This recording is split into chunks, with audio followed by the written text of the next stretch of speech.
And welcome to Muscatine Community Stadium. It's senior night and homecoming here on Discover Muscatine as the Muskies are getting ready to take on Davenport West. I'm Joel Kraushaar with your call tonight. And again, we've mentioned it's a combination of senior night and homecoming here in Muscatine in these crazy times of 2020. So we have our seniors on the screen right now who are being introduced to the crowd. The seniors for the Muskies this year are Jake Draves, Mason Beatty, Carter McCreary, Xander Morgan, David Dalby, Reed Olsis, Prince Wee, Eli Gay, Timothy Nimley, Mentor Cooper, Anthony Sanchez, George Ocampo, Josh Thomas, Adrian Madrigal, Nick Peterson, Trevor Barkalow, Joey Miller, Caden Roberts, William DJ Keck, Xander Stolzfus, Cruz Schliessman, Tonkin Deason, Angel Graciano, and Alex Edwards, and my partner Ben Neitzel. You've coached all of these kids at some point in their high school career, and senior night's always a special night, especially when you have a relationship with the kids. Yeah, absolutely. It's amazing. We always talk about this, but I can tell you, I haven't been around the high school kids for 20 years. It goes really fast. They come in as freshmen, and it seems like they graduate in a blink of an eye. And I know for those parents, especially the parents of oldest kids, they're recognizing that right now. They can't believe it's almost over. And granted, we got a lot of season left, but it's a special night. It's a nice chance to recognize these kids, their dedication to the program. A lot of hours put in that people don't see. Thursday mornings early in the summers, going to camps, watching film on the weekends. A lot of things these kids are asked to do over the course of a 4-year career, and great to see them make it all the way through the journey and be able to celebrate them, even if it is September. So it's just really nice and special to have those kids have a moment and have their parents have a moment out here and get some applause and some much-needed, much-deserved recognition for all the things they've done.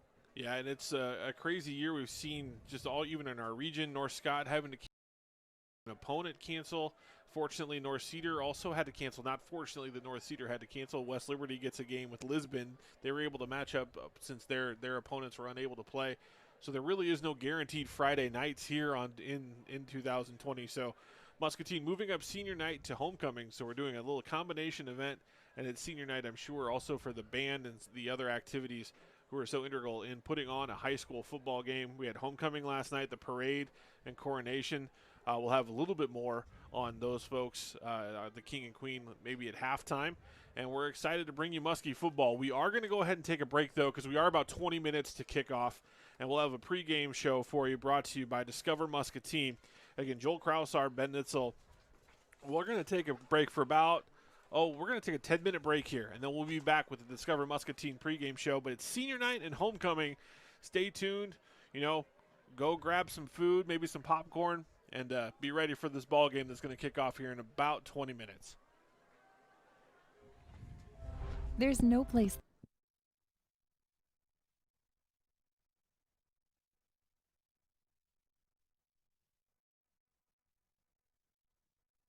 Fireplaces are incredibly efficient, providing hours of crackling flames. Gas fireplaces are ultra convenient, igniting with a touch of a button. And electric fireplaces don't need chimneys, so they can add style to any room. Rivo Incorporated, service and selection of all the top fireplace brands.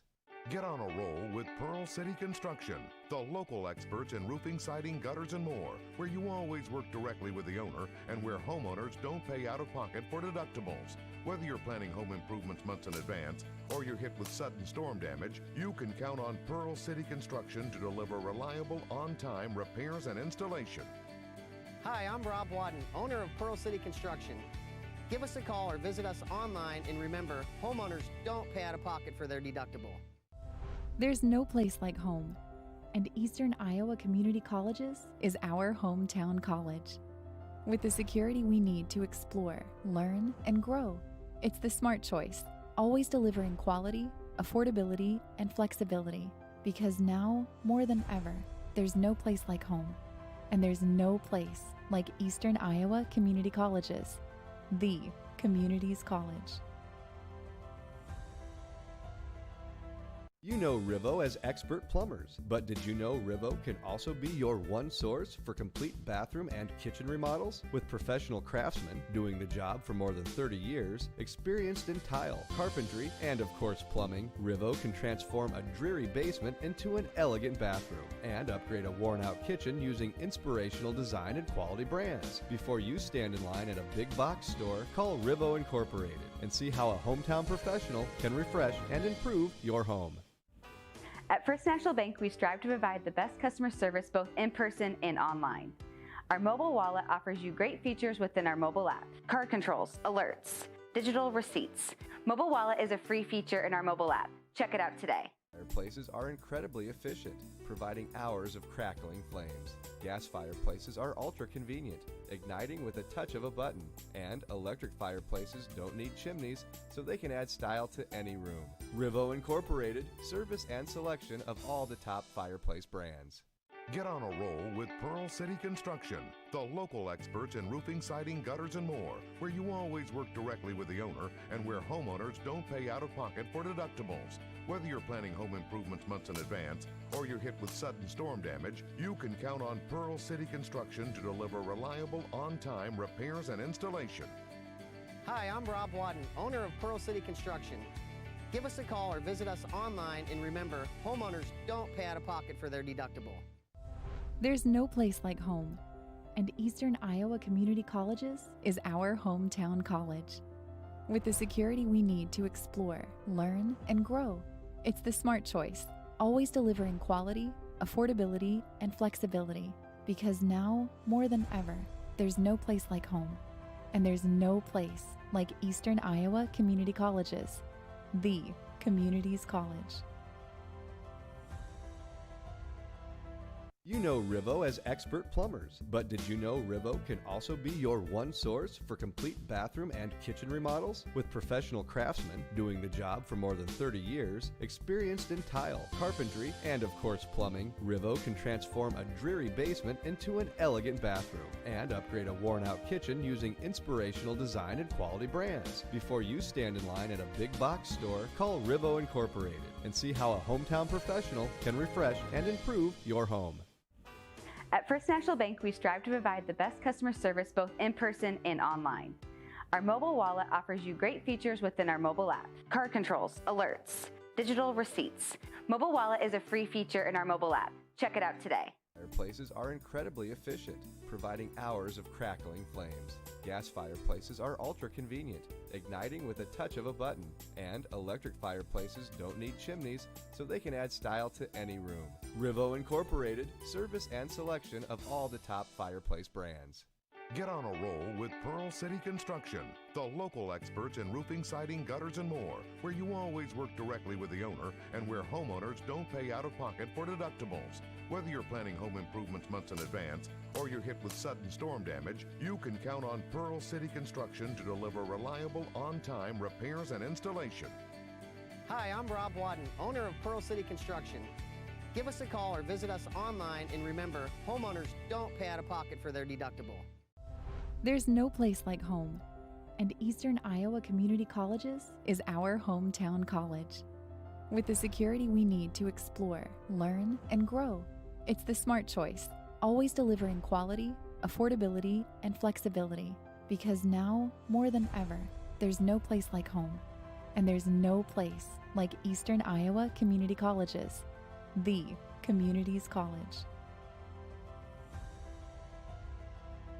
You know Rivo as expert plumbers, but did you know Rivo can also be your one source for complete bathroom and kitchen remodels? With professional craftsmen doing the job for more than 30 years, experienced in tile, carpentry, and of course plumbing, Rivo can transform a dreary basement into an elegant bathroom and upgrade a worn-out kitchen using inspirational design and quality brands. Before you stand in line at a big box store, call Rivo Incorporated and see how a hometown professional can refresh and improve your home. At First National Bank, we strive to provide the best customer service both in person and online. Our mobile wallet offers you great features within our mobile app: card controls, alerts, digital receipts. Mobile wallet is a free feature in our mobile app. Check it out today. fireplaces are incredibly efficient, providing hours of crackling flames. Gas fireplaces are ultra convenient, igniting with a touch of a button. And electric fireplaces don't need chimneys, so they can add style to any room. Rivo Incorporated, service and selection of all the top fireplace brands. Get on a roll with Pearl City Construction, the local experts in roofing, siding, gutters, and more, where you always work directly with the owner and where homeowners don't pay out of pocket for deductibles. Whether you're planning home improvements months in advance or you're hit with sudden storm damage, you can count on Pearl City Construction to deliver reliable, on-time repairs and installation.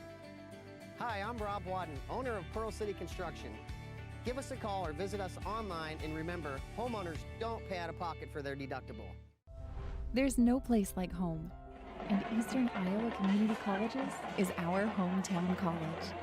With the security we need to explore, learn, and grow, it's the smart choice, always delivering quality, affordability, and flexibility. Because now, more than ever, there's no place like home, and there's no place like Eastern Iowa Community Colleges, the community's college.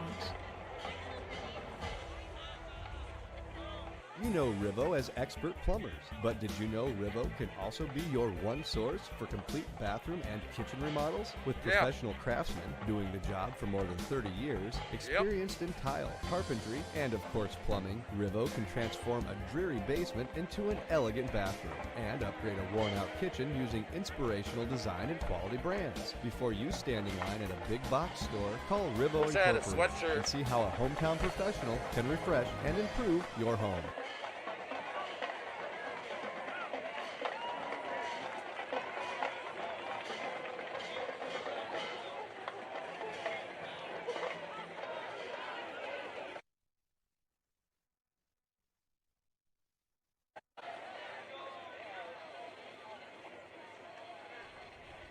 Welcome back to Muscatine Community Stadium. It's homecoming night here for the Muskies as they face Davenport West. We're about 12 minutes from kickoff, and the band has taken the field. It's senior night as well. We just introduced the Muscatine football players, and we are back with our Discover Muscatine pregame show. I'm Joel Kraushaar, and my color commentator tonight, as has been all season long, is Ben Neitzel, former Muscatine sophomore head football coach and longtime assistant for the Muskies. Pregame show brought to you by Discover Muscatine.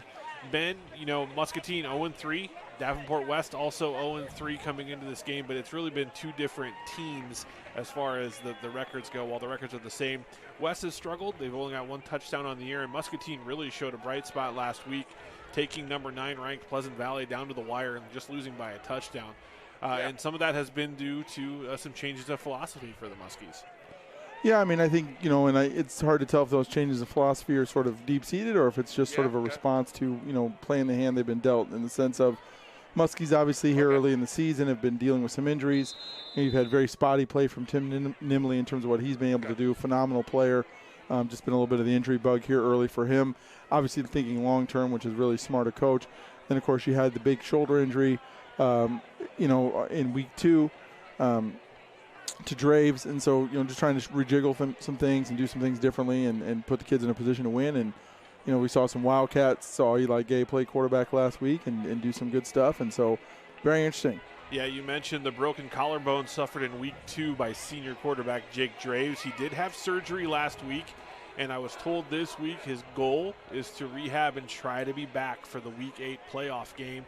So some positive news coming out of that injury front. And you also mentioned Tim Nimley, the program's all-time leading rusher. He broke that record last week against Pleasant Valley as he had 162 yards rushing against the Spartans, but aggravated a lower leg injury. And we see Tim in a walking boot tonight. He is not going to play this evening, but we are expecting Nimley to be back later on this season, as you mentioned, Ben. A little bit more conservative approach, and when you have that guaranteed playoff spot like every team in the state of Iowa has this year, you can be a little bit more pragmatic with how you handle injuries.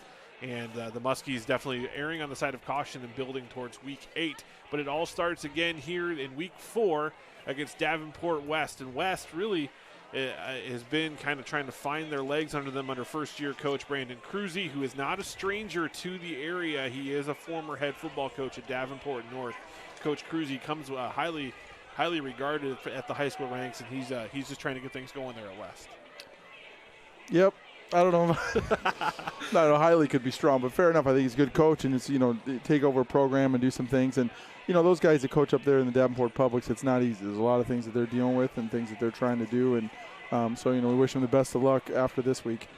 So, and I want to go back and touch on something you mentioned, Joel. Some of the people at home might be surprised to hear that Draves is hoping to be back for the playoffs. But one of the things that, and I'm no doctor, but having been around football for a long time, people don't understand is if you actually have surgery on your collarbone, the recovery time is quicker than if you just let it heal naturally. Now, obviously, the preference is to let it heal naturally, but if it's a bad enough break, they have to go in surgically, take care of it, and then you actually recover sooner. And so some people remember Matt Wieskamp a few years back had the same type of injury early in the season, was able to come back and play towards the end. So obviously we wish Draves the best of luck, a great kid, and I know it's nothing worse than getting a potentially season-ending injury your senior year of your favorite sport. And so all of our best wishes and prayers for him to be able to put the purple back on and play this year. And we will come back in a little bit with more in our Discover Muscatine pregame show. Ben Neitzel, Joel Kraushaar. We're going to take a quick 2-minute break, and we'll be back for some more Muskie football on Discover Muscatine. At First National Bank, we strive to provide the best customer service both in person and online. Our mobile wallet offers you great features within our mobile app. Card controls, alerts, digital receipts. Mobile Wallet is a free feature in our mobile app. Check it out today. Fireplaces are incredibly efficient, providing hours of crackling flames. Gas fireplaces are ultra convenient, igniting with a touch of a button. And electric fireplaces don't need chimneys, so they can add style to any room. Rivo Incorporated, service and selection of all the top fireplace brands. Get on a roll with Pearl City Construction, the local experts in roofing, siding, gutters, and more, where you always work directly with the owner and where homeowners don't pay out of pocket for deductibles. Whether you're planning home improvements months in advance or you're hit with sudden storm damage, you can count on Pearl City Construction to deliver reliable, on-time repairs and installation. Hi, I'm Rob Wadden, owner of Pearl City Construction. Give us a call or visit us online, and remember, homeowners don't pay out of pocket for their deductible. There's no place like home, and Eastern Iowa Community Colleges is our hometown college. With the security we need to explore, learn, and grow, it's the smart choice, always delivering quality, affordability, and flexibility. Because now, more than ever, there's no place like home, and there's no place like Eastern Iowa Community Colleges, the community's college. You know Rivo as expert plumbers, but did you know Rivo can also be your one source for complete bathroom and kitchen remodels? With professional craftsmen doing the job for more than 30 years, experienced in tile, carpentry, and of course plumbing, Rivo can transform a dreary basement into an elegant bathroom and upgrade a worn-out kitchen using inspirational design and quality brands. Before you stand in line at a big box store, call Rivo Incorporated and see how a hometown professional can refresh and improve your home.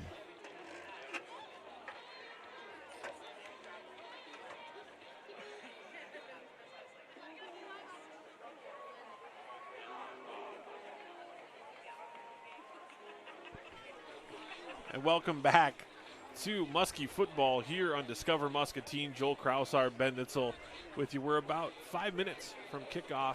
And Ben, Davenport West, looking at their season so far, they are 0-3 with losses. Excuse me. I turned too many pages in my packet here in front of me. I thought you had this committed to memory, Joel. Live television. And Davenport West this year has, I apparently don't have it on my packet. So, but they're led by their quarterback on offense, who is Peyton Thompson. Again, had that name memorized earlier, but it slipped my mind. Peyton Thompson, he's got he's only got one touchdown on the year, averaging 11 yards per pass. However, their completion percentage is way down. This is an offense that has struggled all season long. Their leading rusher just has 132 yards on the season, only under 200 yards rushing as a team.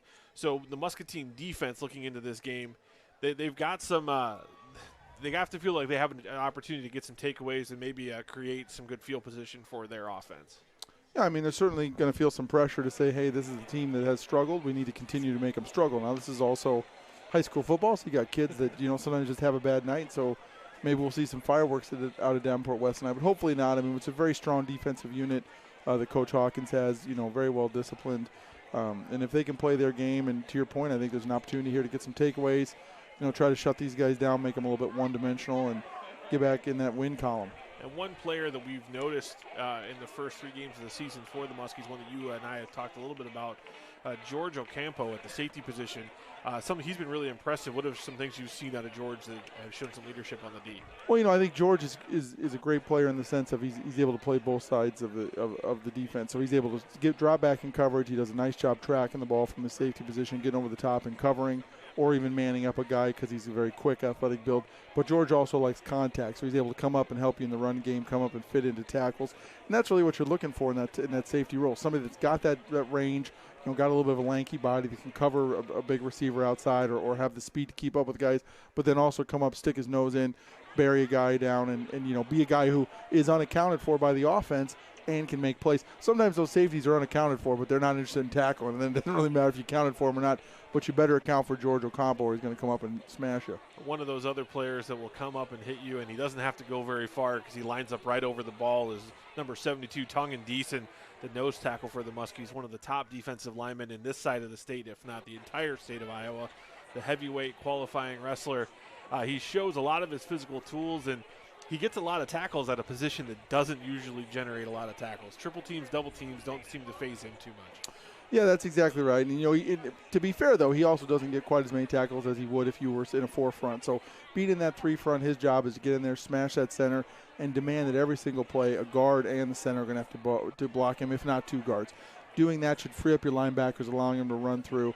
And so it's a real testament to him that despite drawing those double teams and those triple teams, he's still able to break through, make some big plays, get some sacks, get some tackles for losses or no gains.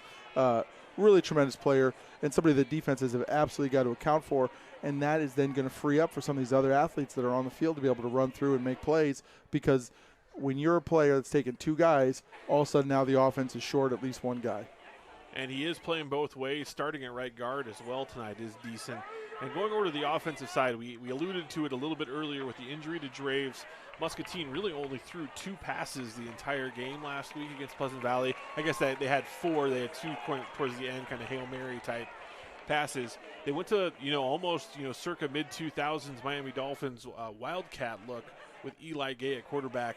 When coaches and broadcasters say Wildcat, what do we mean by that on the offensive side? Well, a cynic would say you're snapping the ball to somebody that can't throw. But, Whoa. Fair. You're going to put an extra running back in the backfield, snap them the ball, then use your athlete to be able to do, to run the ball, give you some different options and do some things. And obviously at the high school level, it has some real legs, because your best athletes generally can do a lot of different things.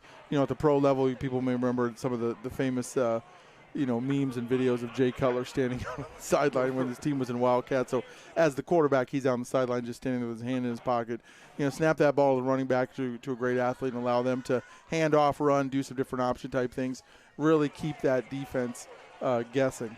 And a bright spot that's been for the Muscatine team, and with, again, the Muskies' all-time leading rusher, Nimley, having limited action in the first 3 games. Mentor Cooper, 61 carries, 342 yards, and 5.6 yards per carry. He's really done a nice job keeping the ground game moving for the Muskies. Well, we've talked about Mentor being a guy who would be the guy in a lot of teams that we will see this year. Tremendous athlete, great talent, really runs hard. And so, if you're going to have your stud running back down, it's pretty nice to put a guy like that back in and replace him. And like I said, there's a lot of years where he would have been our clear number 1 in a walk. And so very, very talented kid. And I'm really impressed by how he's playing this year, because he's running hard. He's doing the things he needs to do. And, he's a guy who can be as good as he wants to be. And it feels like he must have had a heck of an offseason for Coach Hawkins, because he's really playing at a high level. And we'll also anticipate seeing Crabtree in the backfield for the Muskies tonight, as well as in pregame warm-up. So we did also see Diego Rancal and David Wanty also. So a myriad of running backs going at it for the Muskies tonight, and it'll be interesting to see how they build upon that performance again. Really played nicely on the road in a hostile environment against a top 10 ranked team in Pleasant Valley, and narrowly was defeated 21-14. We're going to go ahead now. We're going to step away here, but we're not going to leave it completely. we're going to turn our mics off so you can hear the fantastic Mighty Muskie marching band as they take the field.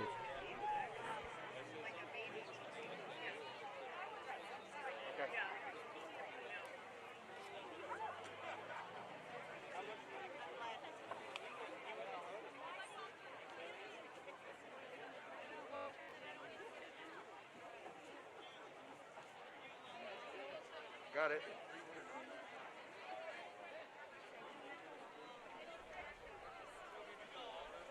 And as the band does get set up here, Joel Kraushaar, Ben Neitzel on your Discover Muscatine pregame show. You know, we've talked a lot about how athletics have been affected by COVID-19. And Ben, you know this as a school administrator with your music program. The music classrooms have been dramatically affected as well. You notice the sousaphones have bell covers on. Most of these instruments actually also have bell covers on, trying to mitigate and manage any sort of transmission of any sort of germs that may come out of these instruments. But it's a challenge, but these kids work just as hard as a lot of the athletes do. We hear them. I live close to the high school, and so I can hear them in the summertime in the morning. A lot of time and effort put in by the band kids and the other extracurricular artistic kids as well. And they're taking the field here, and I think we're going to have our national anthem here pretty soon too. The drum line's getting rolled. And now here is your Muskie marching band.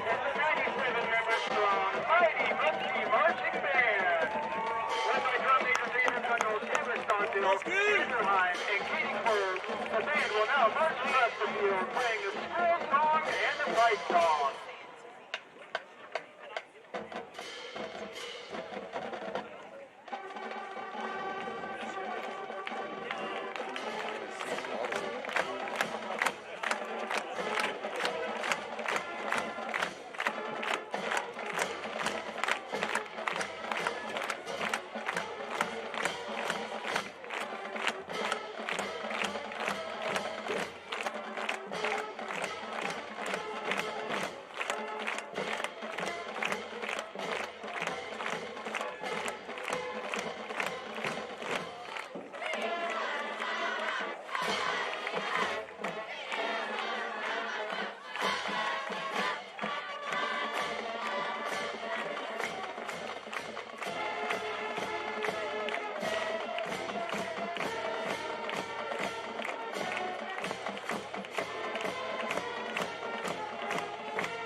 That was a fine rendition of the national anthem by a couple of Muscatine choir students who actually didn't quite recognize from our catbird seat up here at the Muscatine press box. It is the pregame show presented by Discover Muscatine. We have some fine sponsors bringing you Muskie athletics all year round. I hope you're tuning in and watching the swim meets that are aired on Discover Muscatine as well. As I don't know if there's a couple other volleyball games maybe coming down the pike, but the swim coverage has been outstanding. And we'll have basketball for you as we get into the winter seasons. And our broadcasts are brought to you by Discover Muscatine, our sponsor of our pregame show. Our halftime show will be sponsored by Pearl City Media, as well as our post-game show. Pearl City Media is our sponsor. Our play of the game is presented by Rivo Plumbing and Heating. Our offensive player of the game presented by Bear of Muscatine. The defensive player of the game is sponsored by Eastern Iowa Community Colleges. We hope to see the Muskies in the First National Bank Red Zone many times this year, as well as the Healthy Smiles Family Dentistry Fan Cam. Our other broadcast sponsors are River Rehab and Pearl City Construction. A big thank you to our community members who are sponsoring this broadcast as the Muskies are preparing to come on to the field. And Ben, this entrance, now you've been a part of it for many years, as the Tomahawk Chop gets played by the band, or War Chant, I believe is what it's called, by what Florida State marching band who wrote it and is the composer of it. It's always it's exciting to get your first home game under your belt, and it's also senior night and homecoming. So there's a lot going on here tonight from the entrance standpoint. Absolutely, they'll be very excited and hopefully control that a little bit and come out and play some clean football. Still like to see them come out to the Undertaker theme, to be honest with you, but this is pretty cool too. So it's nice to get the band involved. Is that what it was back in? No, never. I wasn't sure what the music was. It might have been Whoop, There It Is by little jock jams coming onto the field. Not sure. And it's all new look here at Muscatine Stadium. This year is the first year of the new pavilion and entryway. Has just been completed. Really gorgeous entrance now into the facility with the concession stands and new bathrooms. Really complements what's been created on the campus with the Van Heck Center being built a few years ago. And hopefully it's just a catalyst here for what we can do for the rest of the stadium. Absolutely, and don't forget to mention that storm shelter. I know it's very important to mention that. They got that there too. Can hold a lot of people. So it really looks nice out there. And if you haven't seen it, you should definitely come out and check it out. It's very cool. It has altered the traffic flow, however, around the high school. It is no longer a continuous loop. So if you're coming hoping to make your way around the stadium that way, it's no longer possible. So we look forward to seeing you. Now, next week, Muskies go on the road again against Davenport North, and then they will be home again hosting Bettendorf. Those two teams are in action tonight and are currently tied at 0. So 0-0 North and Bettendorf in the second quarter. We're getting ready to get underway here as the Muskies are preparing to take the field. And here come the Muskies through the tunnel. Going to break the paper. Spear in hand is Tuggan Deason trying to get his guys ready to go. And Muskie football on Muskie soil is about to go underway. Now, Ben, when you were head coaching, did you like to kick or receive, depending on how the coin toss shook down? Joel, I like to defer. I always like to defer. So that essentially means you'll kick or you'll receive in the second half. Yeah, I'm a defensive guy. I like to go on defense first. I think there's a little bit more nerves there. Get that first series out of the way. Hopefully get some good field position and go from there. But I was a big defer guy. Let them choose. And, I like to go get that ball in the second half. It's a nice little boost. So we're going to step away here. We're going to take a quick 30-second break, and we'll be back with kickoff here on the Discover Muscatine Sports Network. You know Rivo as expert plumbers, but did you know Rivo can also be your one source for complete bathroom and kitchen remodels? With professional craftsmen doing the job for more than 30 years, experienced in tile, carpentry, and of course plumbing, Rivo can transform a dreary basement into an elegant bathroom and upgrade a worn-out kitchen using inspirational design and quality brands. Before you stand in line at a big box store, call Rivo Incorporated and see how a hometown professional can refresh and improve your home.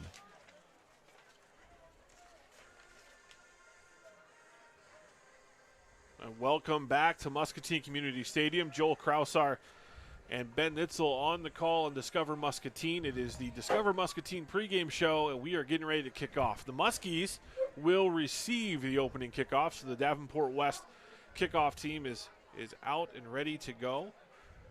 Kicking for the Falcons will be number 83, Caleb Haas, the 6-foot, 145-pound kicker.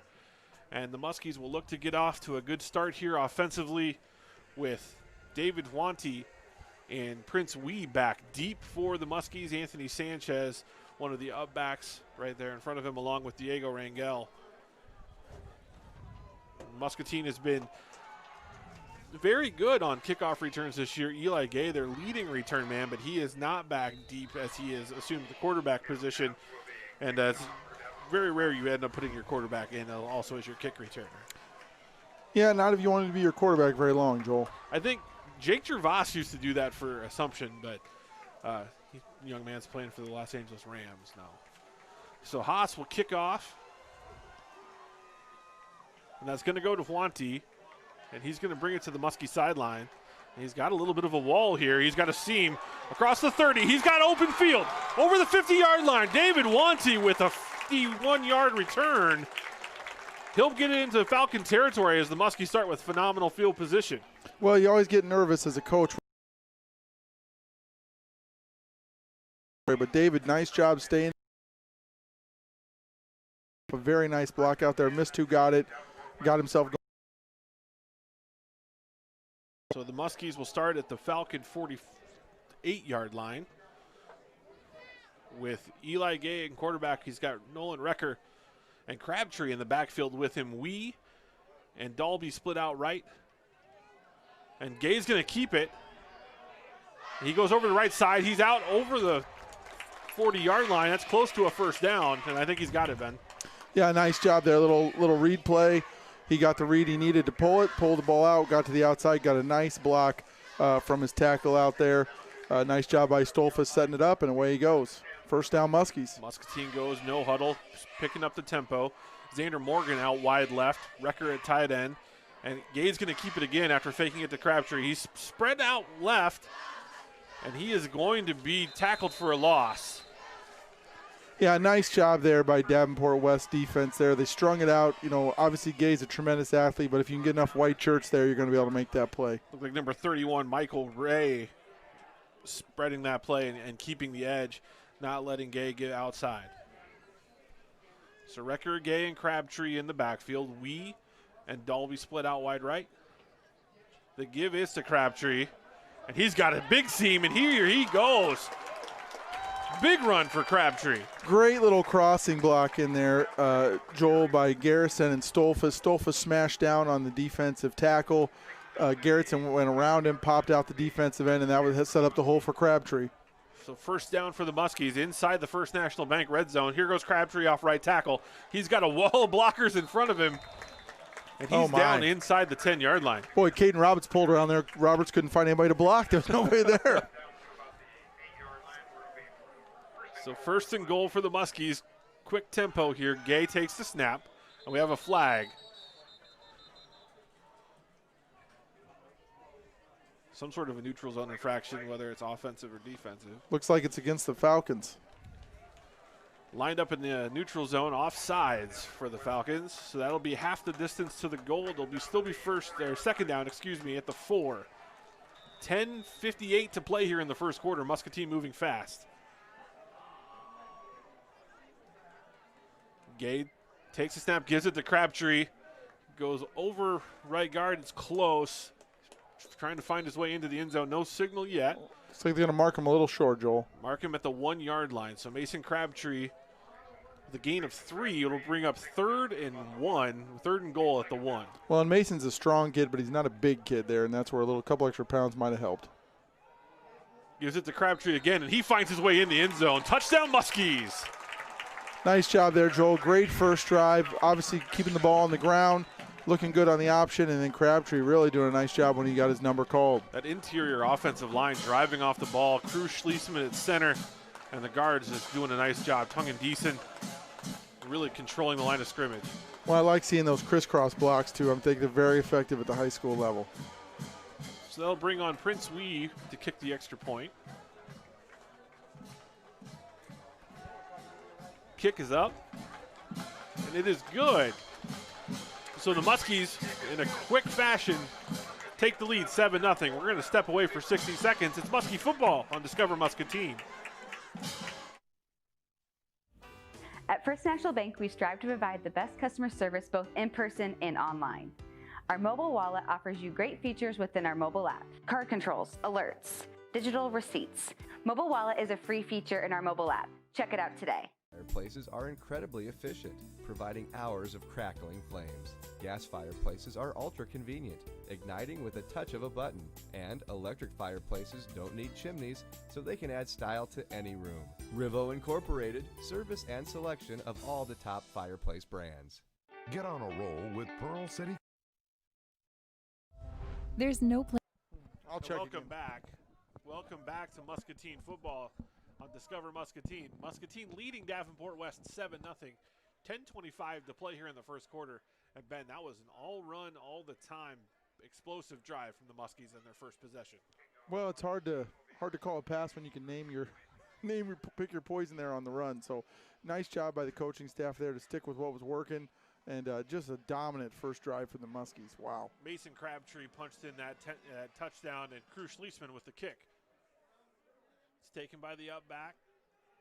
Jordan White, he's going to the west sideline, and he is caught from behind. Tremendous pressure there by Reed Olses to get through, get a hand on him, and stay with him and make the tackle. Nice job by Reed on the pursuit. Strong tackle by the senior linebacker on special teams. So it'll be West ball at the Muscatine, or at the West 29-yard line, as it'll be 1st and 10 for the Falcons.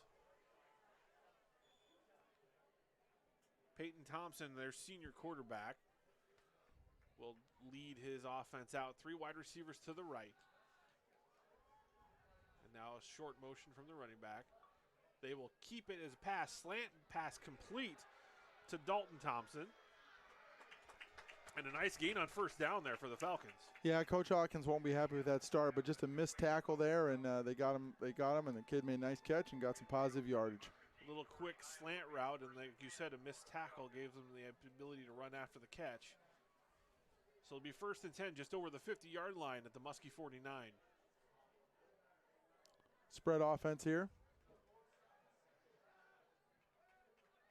And the back starts behind, goes in motion. They're going to throw it out to the outside here to Jordan White, and he cuts it back inside. We do have a flag. Big stick there by Anthony Sanchez. Came out from his inside linebacker position, retraced his steps, and put a big hit on. Nice job there by number 31. And the flag, I didn't see the penalty. Holding on West. So it'll be a 10-yard penalty and brings up 1st and 20. So it's a big penalty against the Falcons. Oh, it's a backbreaker, Joel. You got a little bit of momentum going here. Even on that play, nice play by Anthony Sanchez, but you still got 3 yards. Put yourselves in a 2nd and 7. And now 1st and 20 in no man's land. Hope to see maybe a big rush here by the Muskies. 3 wide receivers left for Thompson, for Peyton Thompson. He's got Michael Garcia in the backfield with him. That pass intended for his tight end, or slot receiver, Hunter Relk, the 5'9" senior. And that will be incomplete. Yeah, it's an interesting 2-yard route there on 1st and 20, but I guess every little bit helps. And it's pretty clear that what West is trying to do is get the ball out of the quarterback's hands as fast as possible to eliminate the sack possibility. But if you throw in completions, it becomes really hard when you're back this deep. 2nd and 20 for the Falcons. 9:35 to play in the first quarter. Thompson's going to keep it, and he is met by a purple wall of Deason and Ulsis. Yeah, nice job there by the Muskies, defeating their block, staying at heel line, and then when they saw where the quarterback was going, just swallowing them up. So it'll be 3rd and maybe 21, if my math is correct, for the Falcons.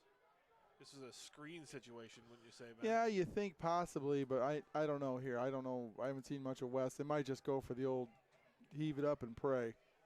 3 wide receivers left for Thompson. Garcia in the backfield. Garcia shifts to the right. Thompson back to pass, and the pressure comes from Sanchez. Thompson out of the pocket. He comes back in the scramble drill, completes it. And he's got wide open field. Flag coming in. That is number 18, Martell McGinnis, and he is down inside the 20. Oh, we got flags all over the place. We'll see what these flags are. Looks like my kid's room out there, Joel. Just laundry everywhere. I don't know is it blocks in the back? I just have a hard time seeing what I didn't see. It looked like that. Maybe a hold there on the first flag. It was tough to tell. West seems to be retreating. Block in the back twice against the Falcons. So one of those will be enforced. And so that will make it a gain of about 4, but it will still be third down. I'll tell you, that's a spot foul. Nice job there by Brady Hansen, though. I mean, scrambling out, feeling a lot of pressure, getting out of the pocket, finding a receiver. That receiver did a nice job cutting back across the green. And, boy, if it wasn't for those blocking backs, now with the blocking back, probably set up the first down there. But nice little job by the West quarterback there to get away and make something happen. Obviously negated, but. So Hansen now is under center for the Falcons. You might see the screen here now. They saw Muskies bring a lot of pressure on the last 3rd and long. 3rd and 16. They're going to pivot it back, little wide receiver screen, and he is going to be taken down. That was Hunter Runge. Good job by the Muscatine secondary to keep him in front. David Dalby in on the tackle. And that's all you got to do there. You got 3rd and forever. You don't need to stop him for 2 yards. Keep the man in front of you. Don't give up the hitch and go, double move type thing. Once the ball's released, come up, make the tackle. Now it's 4th and 6, maybe 4th and 5. Don't jump off sides here, and you're going to get the ball back. Just under 8 minutes to play in the first quarter, and the Falcons punt team is on the field for the first time tonight. There's the snap. The kick is up, and that's a good punt with Diego Rangel. Jeez. Not fair catching, trying to make a play. And was able to avoid disaster by holding on to the ball. I'll tell you, that's one of the best 2-yard gain plays you're ever going to see. I mean, he was on a full sprint, caught that, and he got smoked. Diego's a heck of an athlete, though. Really like that kid. And I mean, that's a great play. That's a heart in the mouth moment for a coach right there. Yeah, he was decisive, that's for certain. So Eli Gay will now bring the Muscatine offense back onto the field. Dalby, Wee, Crabtree, and Recker in the backfield with Gay, and Xander Morgan split out wide to the left. And the give is to Crabtree, and he has an alley. He's out over the 35-yard line, a gain of about 17. And we have a flag on the far sideline. That's in sideline warning territory. Nice little job there by Cruz Schliessman. That's a little midline play. You pull that center out and have him go on pole. And, of course, Cruz, an athletic enough kid to be able to do that. Got up and through the line, made a big block on the linebacker trying to come up, and got probably another 5 yards out of that play for his team. We have the first sideline warning against the Falcons, and the next one will be a personal foul.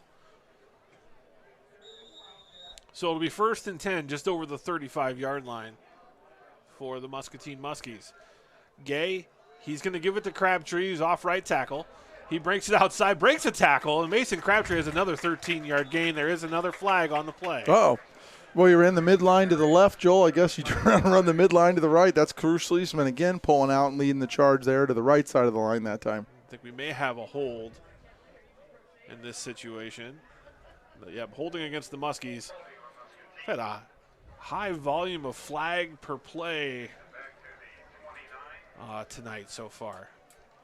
Yeah, I don't know if maybe athletic director Olsis is paying him commission. It's hard to say. Is it a flat rate? Does it depend on your work rate? Who knows? So Eli Gay will have it at 2nd and 15.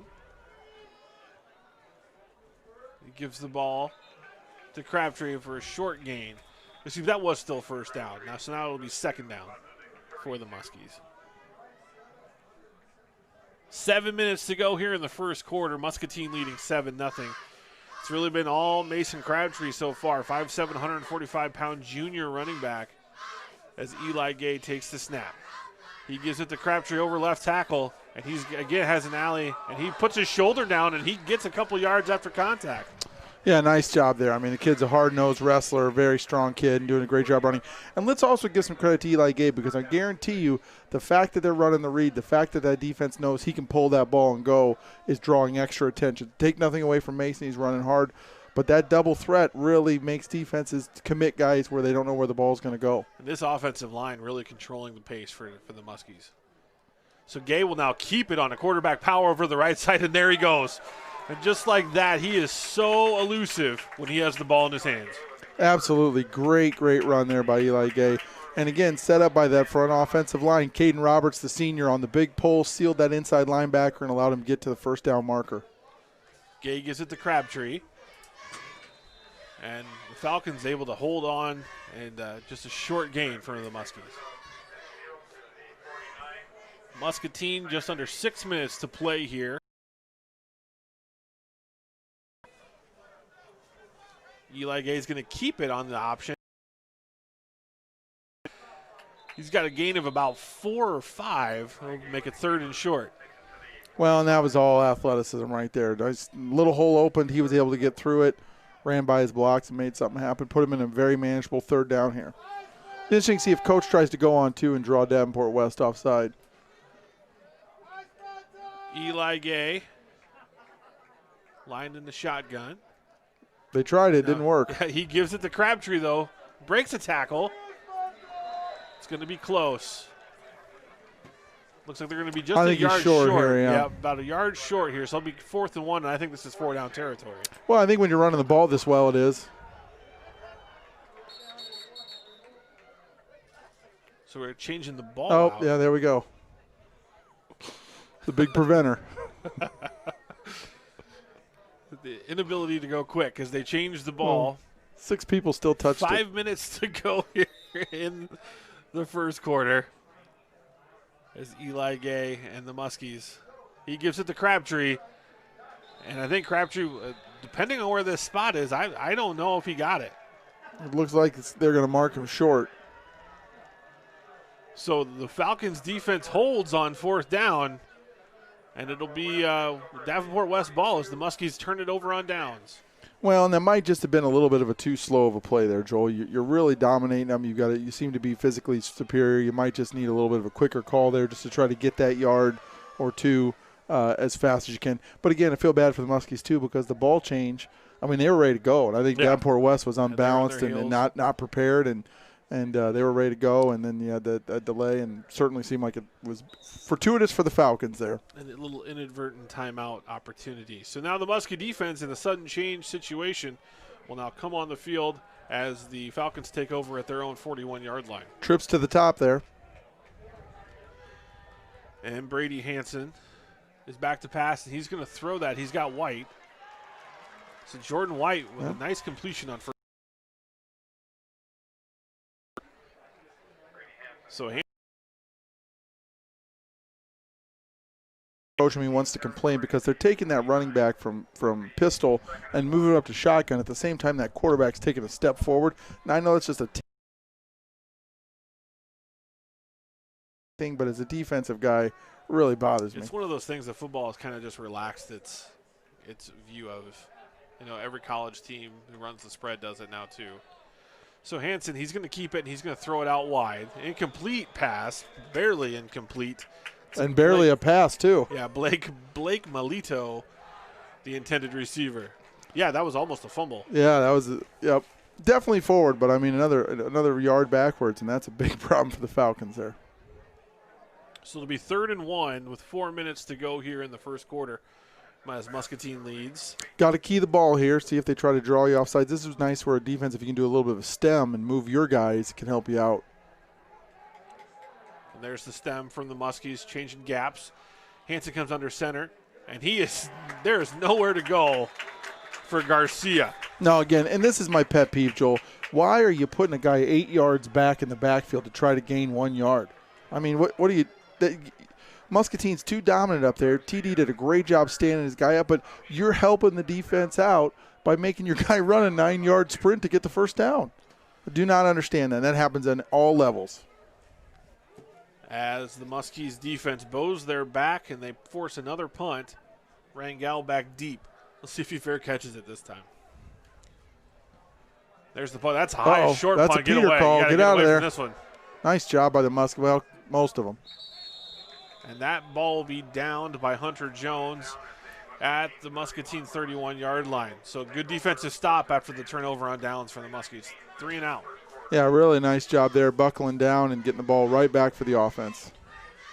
So the third offensive possession of the ball game for Muscatine as we're just at 3:19 left in the first quarter on this homecoming and senior night here in Muscatine. And we're going to have a quick a water break. I think this is the mandatory break that they've instilled now. So we're going to step away for 30 seconds. This is Muskie football on Discover Muscatine Sports Network. Fireplaces are incredibly efficient, providing hours of crackling flames. Gas fireplaces are ultra convenient, igniting with a touch of a button. And electric fireplaces don't need chimneys, so they can add style to any room. Rivo Incorporated, service and selection of all the top fireplace brands.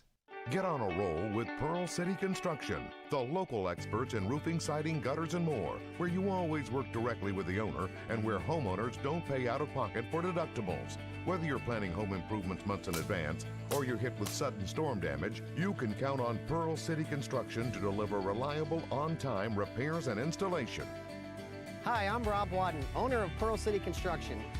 Give us a call or visit us online, and remember, homeowners don't pay out of pocket for their deductible. And welcome back to Muscatine football on the Discover Muscatine Sports Network. Joel Kraushaar and Ben Neitzel here on the call. Muscatine leading Davenport West. It's homecoming night at Muscatine Community Stadium. A nice crowd tonight. They did sell out their allotment with ticket restrictions due to the COVID-19 guidelines handed down by the state and the conference. Good crowd tonight. Perfect night for football, Ben. Absolutely, Joel. It's just unfortunate the stadium couldn't be packed for these kids. As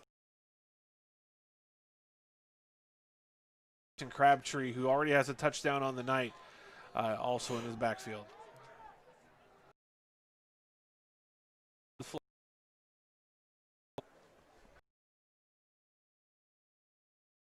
I mean, I assume that's not a penalty. Now, I'm probably a homer here because I'm wearing purple, but your running back switches sides, gets set, he's set, and then you bring your receiver across in motion. I don't understand what's guys going. Just not at the same time, but they weren't. Yeah, and you wonder the far linesman making that call, and I know because I was the sideline coach who was really good at trying to work that. You wonder if that was a worked call. So Eli Gay and the Muskies with the bunch left formation. Mason Crabtree in the backfield. And that's going to be Eli in a quarterback sweep over the left side. Big run there for Gay. Yeah, nothing too fancy there, although I like the call. You put you bunch your guys up, give yourself plenty of room to the sideline, and then just take your best athlete, let them run. We have another flag on the play. And this was a very late flag, so we wonder if that's some sort of a personal foul or unsportsmanlike. Looks to be against the Muskies, but unsportsmanlike conduct against the Muskies. So that's going to be a big penalty against the Muskies. Well, and this brings up an interesting situation here now, Joel. We've not thrown a pass all game. Obviously very comfortable on the run, obviously able to move the ball on the run. Are the coaches going to stick with that? Are we going to see them air the ball out a little bit here? What's the order of the day? So that's a dead ball, so it'll make it 2nd and 25. I think second down, I think you've got an opportunity here. Maybe run a little trick play or something like that.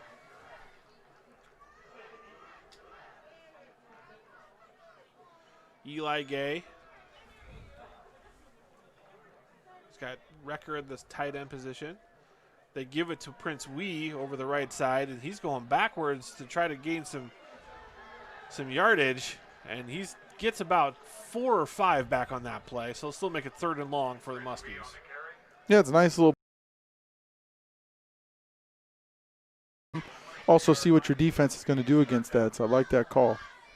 So they'll make it 3rd and 20 for the Muskies. We've still yet to see Mentor Cooper in the game. Crabtree's done a fine job so far, but this 3rd and long situation could be a screen. And Gade's going to keep it, and he is gobbled up in the backfield by Nicholas Kroger for a loss. Yeah, nice job by Davenport West there. He was not fooled. That defensive end was clearly assigned to go tackle Eli Gay, and was able to get to him before he got the wheels moving. So it'll be 4th and forever. That unsportsmanlike conduct penalty was really, really important and detrimental to the Muskies. Yeah, not sure what the call exactly, who was on or what happened, but that was definitely the drive killer there. So that'll bring on senior Xander Morgan to punt. And Xander's had a pretty good career as a punter for the Muskies. A little rugby style. End over end kick. It's going to get a Muskie roll over the midfield line. And that's going to be down by the long snapper. Yeah, that touched him, bounced into a Muskie, so they're going to get a couple yards back there. Caden Roberts did a nice job covering that kick. It did catch him in the chest plate, but that good punt from the senior Morgan. Penalties have really been the story of the last 2 drives for both of these teams, as the Falcons had a couple big plays that were called back with blocks in the back and holding respectively, and then that unsportsmanlike against the Muskies. Just been drive killer. I mean, it's just at this, it's just, it's so hard to climb back out of that, and obviously Davenport West's been struggling a little bit offensively throughout the season. We're obviously wanting to run the ball, and when you're wanting to run the ball, you don't want to be in 1st and 20 for sure. So, and here again, penalties strike again. Now we have a hold. Or a block in the back. Yeah, holding. We had a holding against West, so they will now start back at their own 38-yard line now. So Hansen will bring the Falcons out on offense. Spread formation here into the pistol. And he's looking to throw. He gets it out to Relk, Hunter Relk. And a short gain for West. Yeah, nice little play by the Muskies there. Davenport West tries to run the screen and just kind of a little slide to the outside screen there, and the Muskies rally up and make the play. And again, as the offense, you're trying to put an athletic kid in space there and have him make somebody miss and get some yardage. Didn't happen that time. Good D by the Muskies. So now with 3 receivers to Hansen's right. Jordan White in the backfield with him, and that's going to be complete to Hunter Relk, who makes a man miss, and a first down for the Falcons. Nice little check down there by Brady Hansen as he saw what he had open and was able to tuck one in there in the inside in tight and get a first down out of it. And Relk doing a nice job after the catch of turning it into where the pursuit was and beating and breaking the tackle and finding a little seam to get the first down. So Davenport West now slowing up the tempo a little bit. It's 1st and 10 from the Muskie 45. Trying to keep that Muscatine offense off the field, control some clock here for the Falcons. Hansen's going to drop back, and he's got no one open. He gets it off, though, and that is going to be a completed pass, which will be a loss of 2. Jordan White, or a loss of 1. Jordan White, you never want to tell a kid you should have dropped it. No. To go, that might be the best 2-yard loss you'll see all night. Nice catch by that kid, but yeah. Force the quarterback to get rid of it or take the sack, and he was able to, but turned into a play for a loss. Nice job by the Muskie D. It's good pressure from the Muscatine. They had the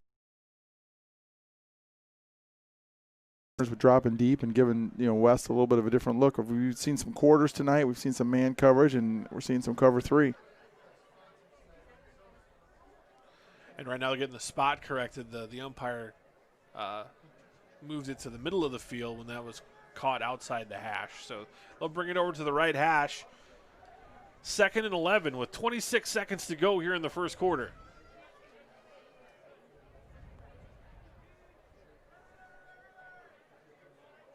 And it looks like they're maybe trying to make a clock adjustment as the officials are trying to communicate, and that usually goes through the home team sideline, and they call it up to the press box. Tries to get the clock coordinated. So really, after what was a dynamite first possession for the Muskies, Ben, the offense has kind of slowed down, but this defense has really done a nice job. Yeah, defense has been really stout tonight, doing a nice job and not giving Davenport West a lot to work with. Offensively, I'm sure we'll get going again. Obviously, we're going run heavy, 100% run so far. You know, allows teams to bring more and more guys in the box. We'll see. We'll be interesting to see what we do here the rest of the game. They put 4 seconds on the clock and then wound it. So now we're under 26 seconds to go. I formation look, and they meet Nicholas Kroger in the backfield. Not a lot going in the run game. No, that's a great defensive call there. That was, coaches scouted the run coming, sent 3 blitzers in. You had 6-man pressure, not enough blockers for Davenport West, and you end up with a 1-yard loss. Interesting to go ISO there on the third or second and 11. So that'll bring up 3rd and 12, and that's going to be the end of the first quarter. It's been 1 quarter of football here, and the Muscatine Muskies lead Davenport West 7-0 on the Discover Muscatine Sports Network. We'll step away for 60 seconds. There's no place like home, and Eastern Iowa Community Colleges is our hometown college. With the security we need to explore, learn, and grow, it's the smart choice, always delivering quality, affordability, and flexibility.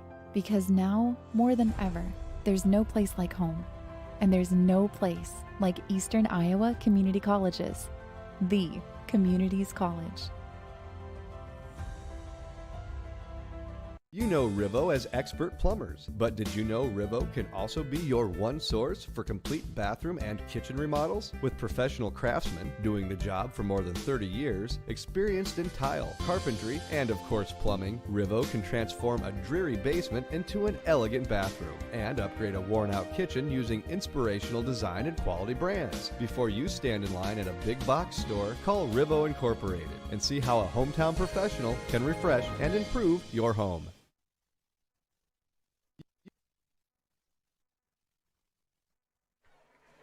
Welcome back. Homecoming night at Muscatine High School. Muscatine leading Davenport West 7-0 on the Discover Muscatine Sports Network. Joel Kraushaar, Ben Neitzel with you here.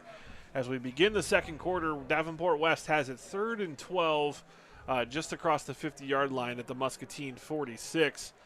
Big third down stop. Looks to me like we got 12 guys out there, Joel. And they count it, and Peterson tells Sanchez to get back off the field. So good catch from the coach up in the box and good catch from the players on the field.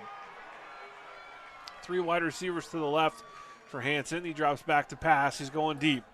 He's got a man open down the seam. Ooh. And just misses Jordan White. Wide open on a pipe route. That was trouble for the Muskies. Big time. But of coverage. I don't think that was George's guy. He's certainly pleading his case to Coach Schultz that it wasn't. But definite defensive breakdown. Muskie's got away with one there. That was a certain 6 if they're able to connect. And now Jordan White will punt.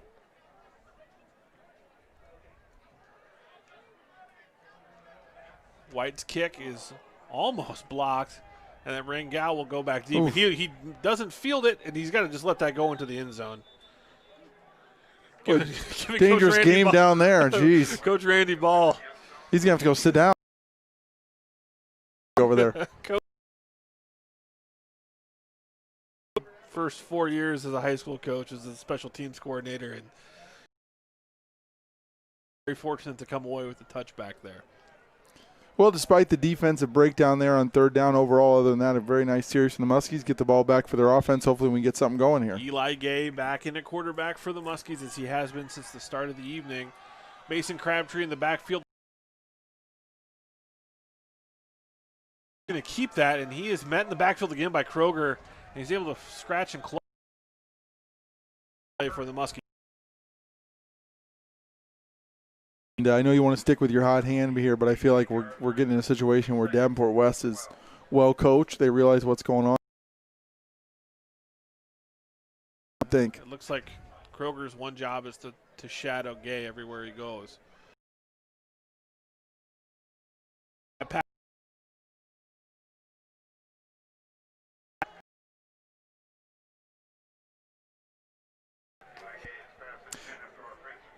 And I think that's what you got to do. I mean, I know it's not his biggest strength, but you've got to keep some. You've got to keep him honest. You've got to keep him dropping back into some pass coverage, and that's going to open up your running game in the same way that your running game can open up your passing game. And now with them loading the box the way that they did on that last couple plays there, it looked like they were in man coverage. When you get Gay out in sprint out situation, he's got some chances to run too.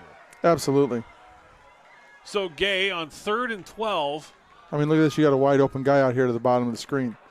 They're daring him to throw out wide. That safety's going to drop back, and you're going to have one-on-one. Wee goes in motion. They give it to Wee. He cuts under, and Wee's got a lane to go, and he's dragging defenders for the first down. What a great play there by Wee. Prince Wee, the wide receiver, really an impressive athlete out there. And that's what the Muskies needed too, Joel. He's so strong. He is very strong. But again, look at here. You've got 2-on-1 out wide. Gay's going to fake it to Crabtree, go over the left side, and he fumbles the ball. So it's a scrum now to try and get the football back. And judging by body language, it looks like Muscatine was able to recover. So Muscatine fortunate to keep the ball and have it be 2nd and 9, as Gay had a decent game there until he fumbled. So we have 10:25 to play here in the first quarter. Eli Gay leading the Muscatine Muskies down the field. Mason Crabtree in the backfield. Bunch formation to the right. Gay takes the snap. He's going to keep it and quarterback sweep out to the right. And he's got an alley again. Some good blocking downfield from his receivers. And he cuts back. And we've got a flag. I believe this is a face mask. It'll be a first down for the Muskies if the penalty holds. In that bunch formation again, had Mason Crosby there, pulled. Cruz Schliessman came around again with kind of that midline pull and just ran the whole student body to the right there and see what they get. Nice job. So that will be another 5 yards on the end of that run. First down inside the Falcon territory at the Davenport West 43, excuse me. Muscatine going back to that H-back power formation. The 2 backs in the backfield along with Gay. Gay takes the snap, gives it to Crabtree. He goes off right tackle, and he gets a gain of about 3 or 4 on that play. Yeah, a little pickup for him there. And they are going to spot it back. So a gain of about 2. So it'll be 2nd and 8, 9:30 to play here in the second quarter. It's first half homecoming football as Muscatine trying to add to their 7-0 lead. Eli Gay with the snap. He gives it to Crabtree. He's over right tackle. He's got a seam inside the 30-yard line. Nice play for the Muskies. Just a nice combination there. Again, a great run by Crabtree, but set up by that offensive line moving. Caden Roberts pulling through, kicking guys out, really doing a nice job up front on those plays to open those holes, and Crabtree taking advantage. The pulling linemen are really popping on the screen for us tonight. Eli Gay, he hands it to Crabtree. Crabtree picks his way into the Falcon secondary for another first down. And we are close to the First National Bank red zone. Just outside the 20-yard line. Muscatine goes quick. It's 2nd and 1. Gives it to Crabtree, who pushes his way into the red zone, and another first down for the Muskies. And again, you had Caden Roberts pulled 2 plays before. Xander Stolfus, the right tackle, pulled the last play, and then here comes Caden again and just manhandled a guy. If they hadn't blown the whistle, he'd still be pushing him. So the Muskies come up to the line of scrimmage. Confusion.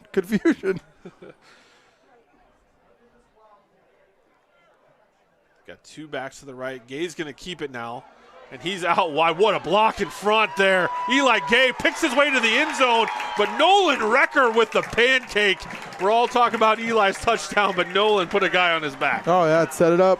And all of a sudden there's all this space for Eli Gay, and nobody's catching him at that point. Gay picks his way to the end zone. Big touchdown for the Muskies. They take a lead 13-0 with 8:36 to play in the first half. I'm excited. Well, great block by on the ground, and a well-deserved points for the Muskies, who've been controlling the flow here with their offense. Nice to finally punch it in.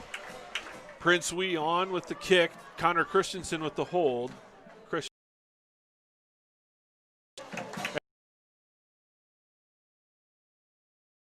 It's homecoming night at Muscatine Community Stadium. We're going to step away for 30 seconds. It's Muskie football on the Discover Muscatine Sports Network. You know Rivo as expert plumber, but did you know kitchen remodels with professional craftsmen doing carpentry and of to an elegant bathroom and upgrade a worn-out kitchen using inspirational. Call Rivo and improve your home. And welcome back to Muscatine Community Stadium. 8:36,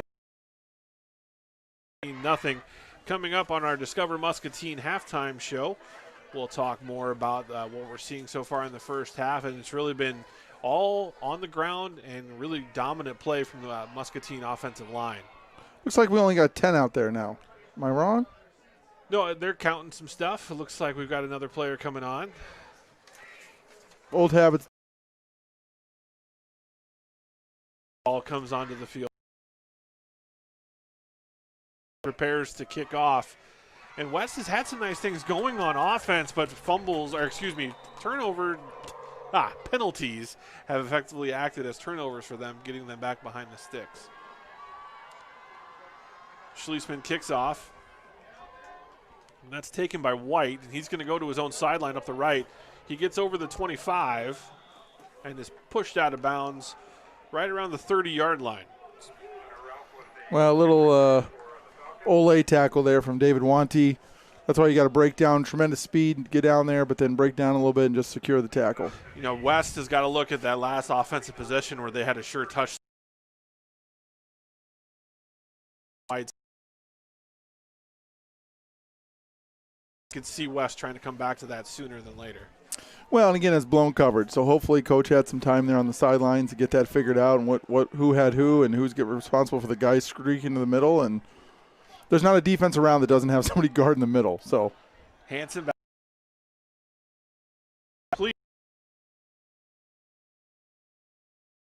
On a similar route for Melito tonight. Looks like maybe just trying to run before he squeezes it.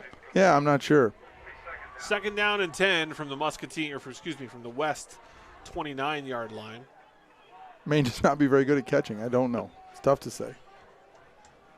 As the Falcons split 3 wide receivers to the left of the formation. Just under 8.5 minutes to play here in the first half. Hanson's going to give it, and he in the middle. Right now, Tongan Deason is owning the A gaps. Yeah, it feels like they may not want to run there for a while. That's as impressive of a defensive lineman as we've seen in a long time. Well, and again, people need to understand he's getting double teamed. When you're in a 3-4, you have to get that nose blocked. You're going to double team him. There's no secret how good he is. He's drawing that double team and still making plays. So Hanson brings the Falcons to the line, 3rd and 11. He's back to pass. And he's got pressure from Nick Peterson, the senior, with the sack. And Nick Peterson is a very athletic kid, long arms, long legs, able to extend. He wasn't even that close to the quarterback, able to grab him, snatch him, pull him to him, and make the play. Great job by Nick there. Another Muskie who's kind of getting healthy again. He had some hand and wrist injuries earlier on in the season, finally getting to play without the club on his hand. And Nick's a real versatile kid. I mean, he could play some inside linebacker for you. Definitely, obviously, a natural defensive end body type. Very, very versatile kid that can fill in the spots you need him. Jordan White now into punt for the Falcons, and they're running another guy on field. Where was he? He was back. Might have been the long snapper. Biting a program. So that is a timeout. Things that are the reason I'm bald. Sometimes wonder how those things happen, but it happens. 7 minutes to play here in the first half. You know, Ben, homecoming week is always an interesting one, and this one was a little bit different because of the some curtailed activities, but you sometimes have to spend more time as a coach keeping your guys. Yeah, I mean, as a football coach, you don't really love homecoming week because of all the distractions. Obviously, this year it's all distractions, so maybe this kind of normalcy was nice, but it is tough. There's parades, there's early practices out, there's different things are just different. You know, it's a bit of a thing to be endured. You want to get the W, and then you can focus on the fun of the homecoming stuff on Saturday night. Which in this case, there is nothing tomorrow. There's no dance. So Jordan White will now punt for the Falcons. Rangel is back deep. That's a high kick. Rangel's going to fair catch that one. Good decision by that young man. I'll tell you, I love that too. I've got sick and tired over the years. We had a lot of times where we just had kids back there that did not want to field the ball and just gave up needless yards. Rangel doing a great job stepping in there, taking the pressure, catching the ball, and keeping that ball from skittering backwards and costing yardage. And the official coached them up on what he viewed to be a legal fair catch signal. But it was pretty clear what his intention was. 1st and 10 from their own 45-yard line, 46-yard line. As they get the ball set in play. 2 wide receivers to the right. We've got Dalby and Prince Wee, and they are going to respot the ball. I thought they gained maybe a couple of yards there in the spot. But again, making that fair catch, retaining the ball, that's why the ball now is sitting here on the 42 instead of being back on the 32. It's a nice job by Rangel. Mason Crabtree and Eli Gay, in the backfield. Prince Wee, Recker, and high snap. Gay, he gets it, and the ball is still loose, and that's going to be Falcon ball. So they brought Prince Wee in motion there, Joel, and the high snap came in. He couldn't control it, tried to pick it up and go, and just didn't have control. So it'll be Falcon ball as that fumble is recovered by number 15, Hunter Jones. In a situation there where Eli trying to make a play, and there is a Muskie. Gay had the ball, and he's trying to plead his case that he actually came up with it, but nevertheless, it will be Falcon ball at their own, at the Muskie 27-yard line. 6:50 to play here in the second quarter. Sudden change defense opportunity for the Muskies. Hansen's got 2 receivers to his right and left. Garcia in the backfield. He's going to drop back to pass. Pressure up the middle from Olsis. Hansen eludes it outside, keeps his eyes downfield, throws it, and it is incomplete. Nice job by Hansen to avoid a streaking Reed Olsis, who's really just had his way with – anytime he's one to blitz, it's like somebody's just opened the door.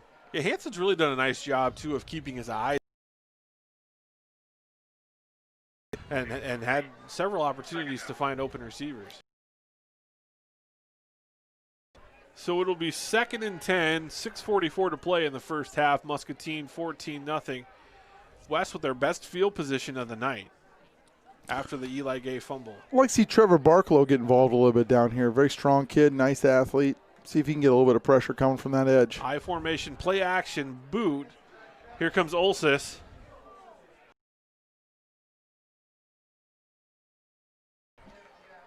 Great. But again, the Hansen kid is playing well. He's doing a nice job getting space with his feet. And so great job by the defense there to flush him out, make him throw under duress. And you know, it's going to be hard to throw for anybody in that situation. Accelerates his thought process, and that'll make it 3rd and 10 for the Falcons. I wonder if we might see a little rocket screen out here to the wide side, to the trips. Trips formation, Garcia in the backfield.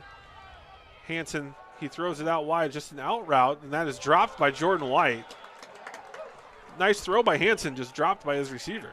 Yeah, he did. He put the ball out there very nicely, obviously hoping for a catch and a little run after that catch. It's always dangerous when you run that out routes. A lot of kids have a tendency just to keep running straight out of bounds, and then you end up 3 yards short. Sure. But, you know, again, it's probably 2 down territory, so it set them up nicely here. So I think we're going to see the Falcons go for it again, obviously. 4th and 10 from the 27-yard line. 6:32 to play here in the first half. And that was really a nice throw by Hansen. He put it right on him. Yeah, and that out route is deceptively hard to throw because you're trying to put some nice loft on it, get it to a set spot, hit a guy running. Looked like a good ball by that kid. Really impressed with him so far tonight. So Garcia in the backfield. Hansen drops back. He's going to step up, and he's got pressure. Ooh, and he is sandwiched. There was Sanchez again. Boy, the Muskies giveth and the Muskies And bam, that thing collapsed real fast. He absolutely did. Good pressure up the middle by Deason and forcing him to step up to be tackled there by Sanchez. On a turnover, on first down, you come out there, you thought you were going to have a little break as defense, you don't, and then you just smash them and get the ball right. It was hurt, and they can just come right back out and flush it and move forward.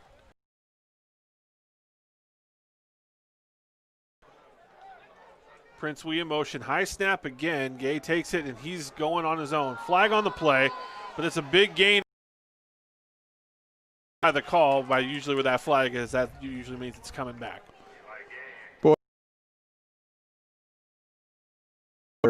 By Record. Nolan Record just had his guy sealed, and just a tremendous job by him. And they called holding, it looks like, on Crabtree based off of the body language. And I didn't see it. I actually was watching them on that, so that was nevertheless a holding call against the Muskies, so it'll still be first down, but it'll be 1st and 20.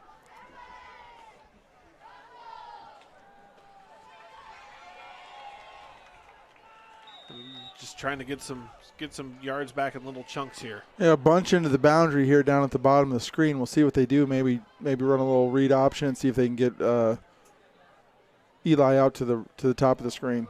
High snap. Crabtree's got it now. And a nice little gain off of the high snap. This has been the 3rd or 4th high snap in a row there for the Muskies.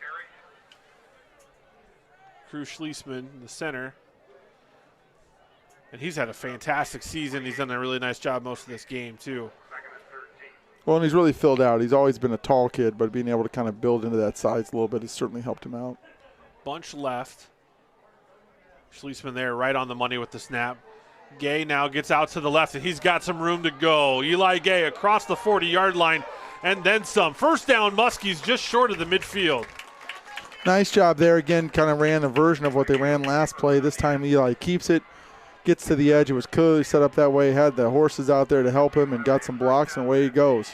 He doesn't need a lot of room. And Eli lost a shoe on that, so he's got to come out. So Connor Christensen comes in at quarterback. 1st and 10 at the Muskie 49-yard line. So we're working to get the play in here. Be interesting to see what Coach calls here with the junior quarterback in for his first snap of the night. Yeah, Connor has played in 2 of the previous games. And they're just going to call a timeout. So the Muskies are going to call a timeout.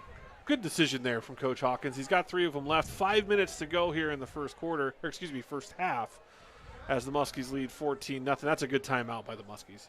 Yeah, I think get the personnel you want, get the play call you want. You know, you're up 14-0. This is a big drive. If you can set something up that's going to punch in a touchdown here, that's exactly where you want to be going into halftime.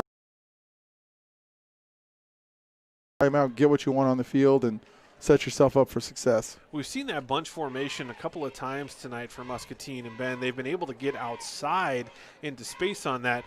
Is that something that formation kind of allows you to do? You compact the defense a little bit? Yeah, well, it creates some gaps, right? So you put those bunch out there. Now you got 3 receivers. They're all eligible because only the front guy is on the line. So now you've got to cover them. You've got to have some defense behind them in case they're going to run, because those guys can easily break out and get into space. But it also pulls your defense in. So instead of having that corner sit out wide where he normally would be, where he can come outside in and press your running back inside, he's got to sit in on that bunch or else you're outnumbered. He's guarding nobody. So by doing that, you're able to then create some creases around it. Now you got to have a guy that's athletic enough to get out there and speed to get out there, which clearly the Muskies do. But it does create some mismatches and just put some soft creases in that defense and, say to him, how are you going to stop us? And so there's some different ways you can make that hard corner out there, but it is a nice little formation. It's a nice little look. And the other thing, too, is you can get in that tight bunch and bring one of those bunch guys across the formation. Now you're back to balance, and a lot of nice options. I like that look from the Muskies tonight. So 5 minutes to go here in the first half. Muscatine on homecoming night. They lead 14-0. Again, Muscatine just calling a timeout. We're going to be coming out of here. Eli Gay, after that big run, lost his shoe, so they were able to call a timeout and get him back in the game. Again, this is week 2 for Eli Gay at quarterback. Last week was his debut after the injury to Jake Draves. And, yeah, only thrown 1 pass tonight. Last week only threw 4 passes. It's been successful so far. And he catches his breath in that timeout, too. Nice little side benefit. Gay and shotgun. He's back. Quarterback draw. And he's got green space again in front of him, and this is where he's so dangerous. Gay over the 40, 30, 35, 20. Inside the 20-yard line, Eli Gay. Big run for the senior quarterback. Great job there. Just once he got to the edge there, too much speed, too much athleticism, makes the big play. Inside the First National Bank red zone, Muscatine will have it 1st and 10 from the 13-yard line. And again, this is the advantage of the read option. When you've got a guy who can run as well as your running back, puts defenses under a tremendous amount of pressure. There's the tight formation that we saw earlier. Fake, it's the Crabtree, and there's Gay. He tries to bounce it outside. He's got it outside. And we have another flags from all over the place as Gay tried to get to the pylon, and I think this one's coming back. Yeah, a lot of flags out there on this play. Nice job by Eli. He wanted to kind of cut that thing in a little bit tighter. Nothing was there. Stayed patient. Was able to then make an individual effort to get around the edge still, and would have been a nice game if it wasn't for all the flags, which are going to be on us. Blocking for an athlete like that is always, it's exciting, but it's also stressful because they can create so many more opportunities with keeping the play alive that sometimes you end up holding when you're just trying to stay alive in the play. And sometimes it's their fault, and not intentionally, but because they're so quick, they're able to switch angles, and now the guy starts to pull away, and you grab him on instinct, and then there's the holding call. So it'll be 1st and long for the Muskie. Outside, breaks the tackle for Mason Crabtree on 1st down. Would have been pretty negative into a nice little positive, bring up a 2nd and 10. We've seen some outstanding blocking on the edges, too, for the Muskies. That time, Dalby doing a nice job of stock blocking on his defensive back. I'll tell you, that is a very tough, very competitive kid, David Dalby. So Eli Gay inside the First National Bank red zone. It's 2nd and 10 from the 17-yard line. Snap is to Gay. He keeps it. He's over the right side. He bounces it back out to the sideline. Dives for the pylon. It's going to be close. They're going to mark him just short, out of bounds at the 1-yard line. But that will make it 1st and goal at the 3.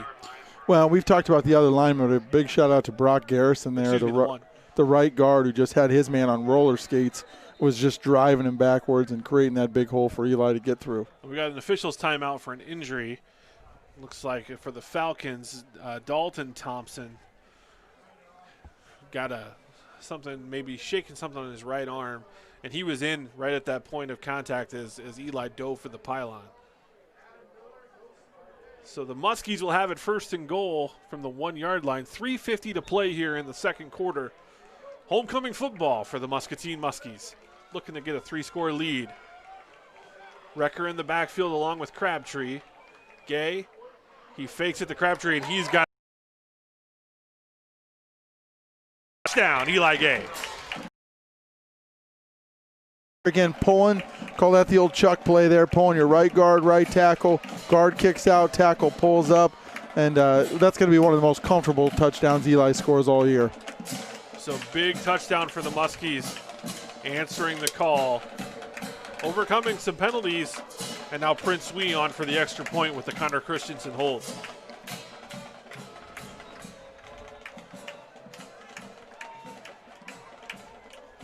We got a flag. It looks like the band is being asked to stop playing.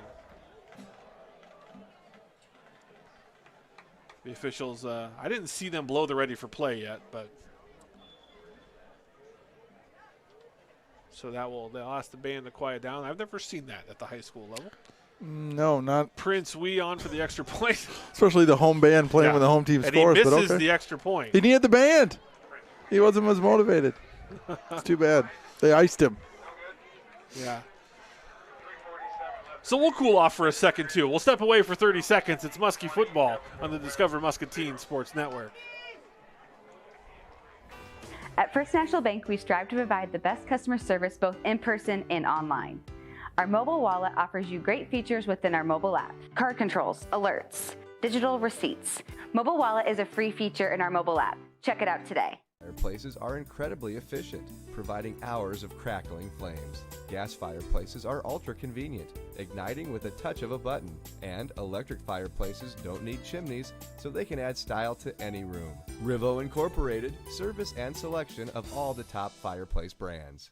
Get on a roll with Pearl City Construction, the local experts in roofing, siding, gutters, and more, where you always work directly with the owner and where homeowners don't pay out of pocket for deductibles. Whether you're planning home improvements months in advance or you're hit with sudden storm damage, you can count on Pearl City Construction.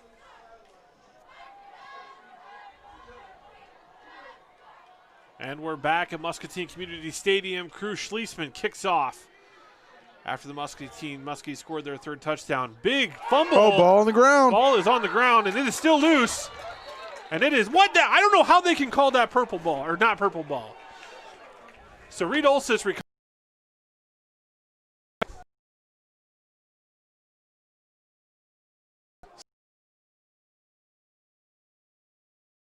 .339 to play. They must have, but I thought you also had to have control of the ball for that. 10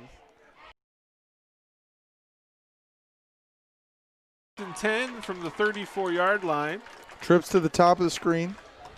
Other scores of importance. It is still scoreless as Davenport North and Bettendorf have 3 minutes to go in the third quarter per Matt Koss of the Quad City Times. Hanson's going to give it to Garcia.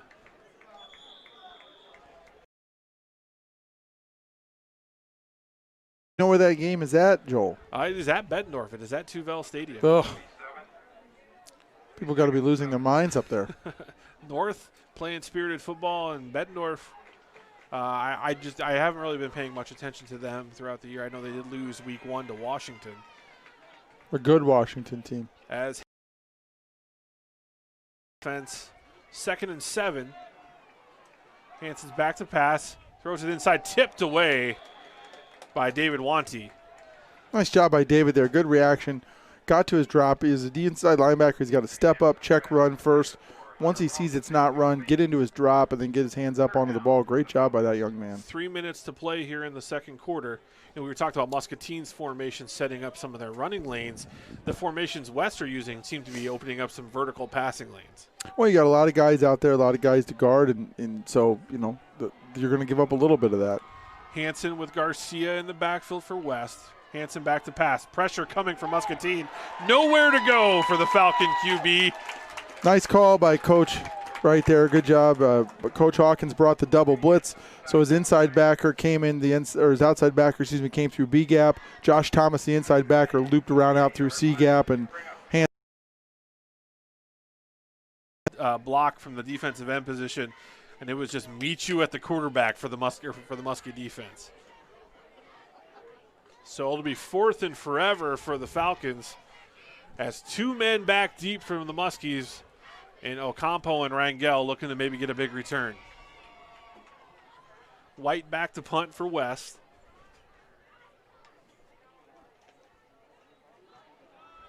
Punt is away. That's going to bounce for the Muskies, and that'll be down.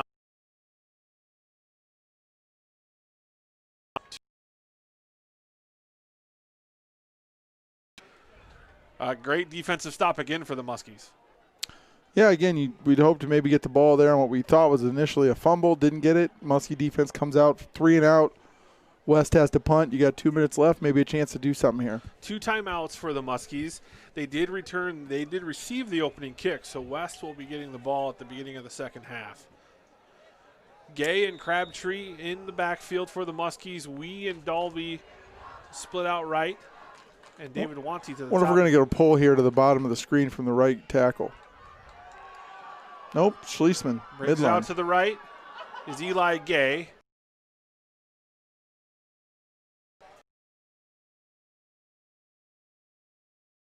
Huber in the ball game, a wide receiver on the top side of the formation there. Yeah, number 1. He's been out there a little bit today.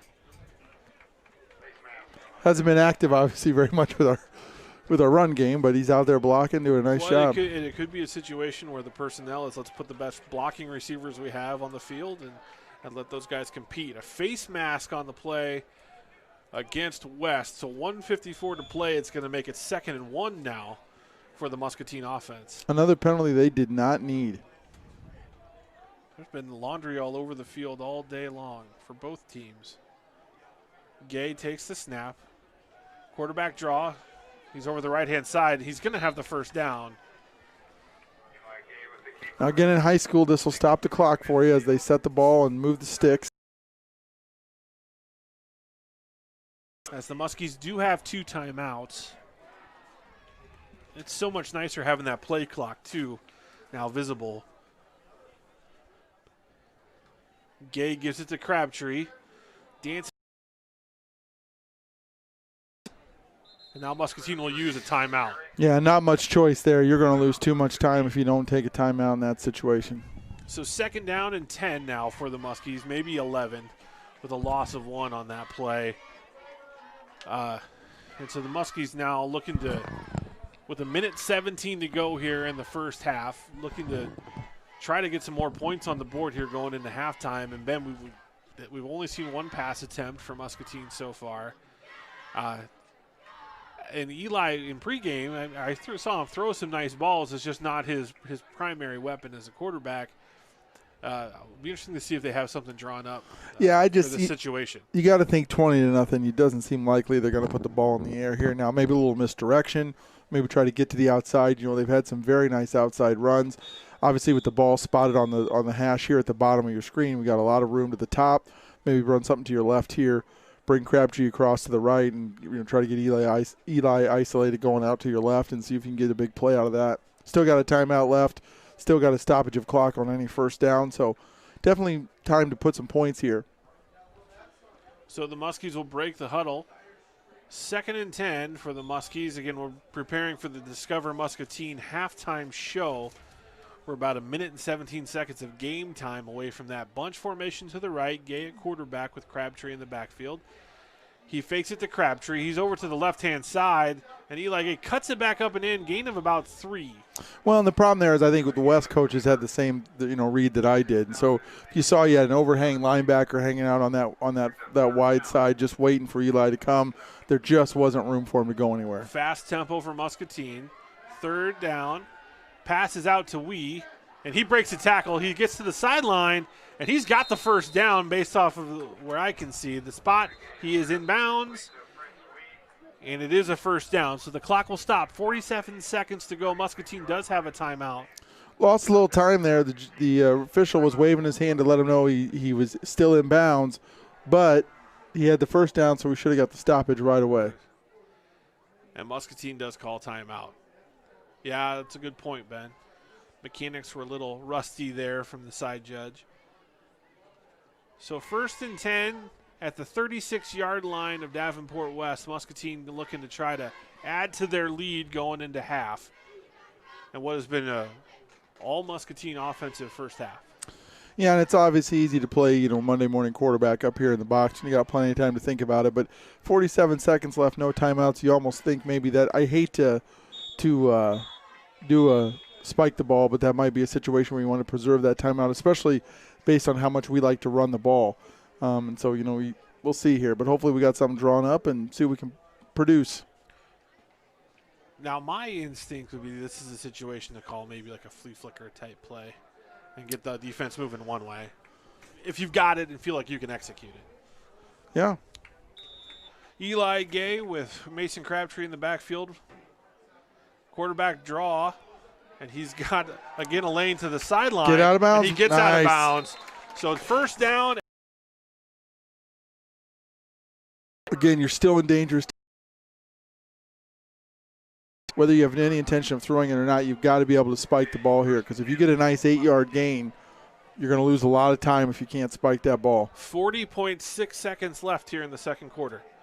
Gay now is going to be tackled. And the whistle is blown. So this is where they're going to have to hurry. They're trying. And Prince Wee's telling everybody to try to get up to the ball to clock it. So the clock is running under 30 seconds now. Clock this ball. Snap is to Gay, and he's just going to run the play. And now he's got a seam.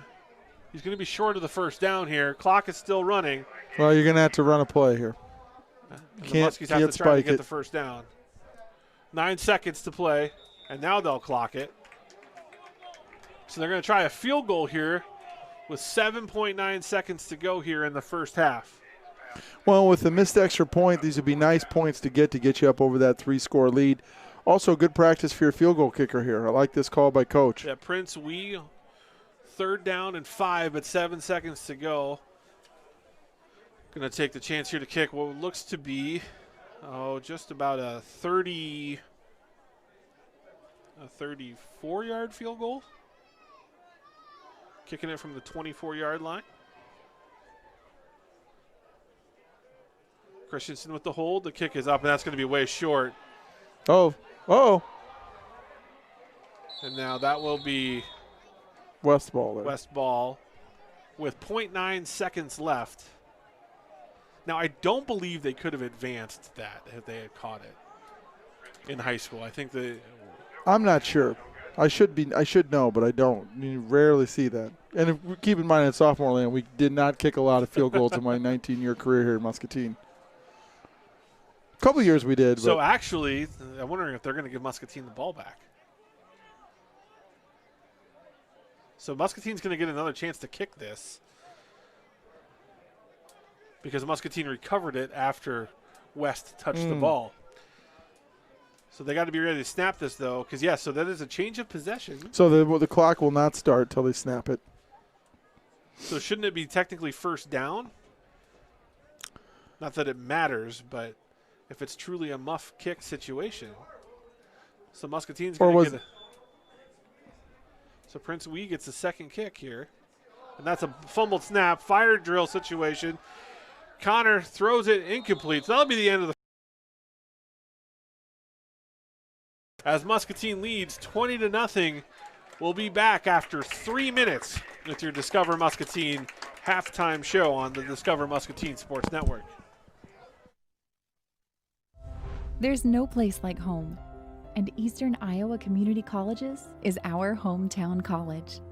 With the security we need to explore, learn, and grow, it's the smart choice, always delivering quality, affordability, and flexibility.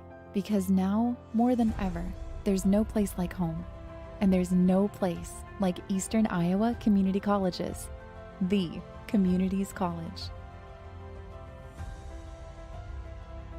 You know Rivo as expert plumbers, but did you know Rivo can also be your one source for complete bathroom and kitchen remodels? With professional craftsmen doing the job for more than 30 years, experienced in tile, carpentry, and of course plumbing, Rivo can transform a dreary basement into an elegant bathroom and upgrade a worn-out kitchen using inspirational design and quality brands. Before you stand in line at a big box store, call Rivo Incorporated and see how a hometown professional can refresh and improve your home. At First National Bank, we strive to provide the best customer service both in person and online. Our mobile wallet offers you great features within our mobile app: card controls, alerts, digital receipts. Mobile wallet is a free feature in our mobile app. Check it out today. Fireplaces are incredibly efficient, providing hours of crackling flames. Gas fireplaces are ultra convenient, igniting with a touch of a button. And electric fireplaces don't need chimneys, so they can add style to any room. Rivo Incorporated, service and selection of all the top fireplace brands. Get on a roll with Pearl City Construction, the local experts in roofing, siding, gutters, and more, where you always work directly with the owner and where homeowners don't pay out of pocket for deductibles. Whether you're planning home improvements months in advance or you're hit with sudden storm damage, you can count on Pearl City Construction to deliver reliable, on-time repairs and installation. Hi, I'm Rob Wadden, owner of Pearl City Construction. Give us a call or visit us online, and remember, homeowners don't pay out of pocket for their deductible.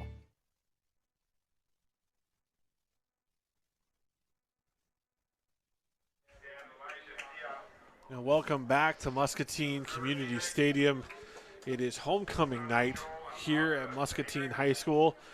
Introducing the homecoming court now.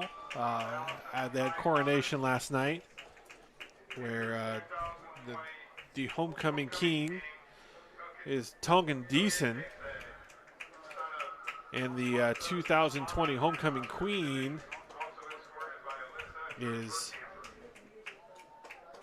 Kaylin Salyers. I believe I've got that right.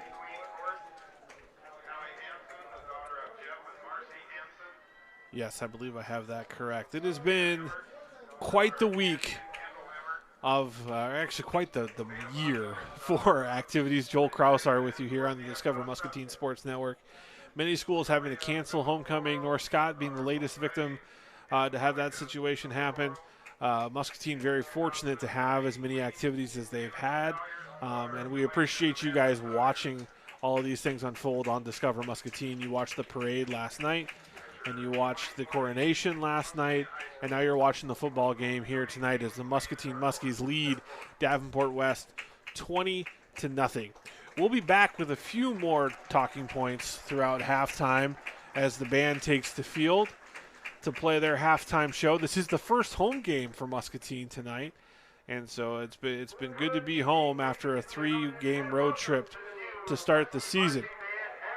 So we will step away for 2 minutes on the Discover Muscatine Sports Network. There's no place like home, and Eastern Iowa Community Colleges is our hometown college. With the security we need to explore, learn, and grow, it's the smart choice, always delivering quality, affordability, and flexibility. Because now, more than ever, there's no place like home, and there's no place like Eastern Iowa Community Colleges, the community's college. You know Rivo as expert plumbers, but did you know Rivo can also be your one source for complete bathroom and kitchen remodels? With professional craftsmen doing the job for more than 30 years, experienced in tile, carpentry, and of course plumbing, Rivo can transform a dreary basement into an elegant bathroom and upgrade a worn-out kitchen using inspirational design and quality brands. Before you stand in line at a big box store, call Rivo Incorporated and see how a hometown professional can refresh and improve your home. At First National Bank, we strive to provide the best customer service both in person and online. Our mobile wallet offers you great features within our mobile app: card controls, alerts, digital receipts. Mobile wallet is a free feature in our mobile app. Check it out today.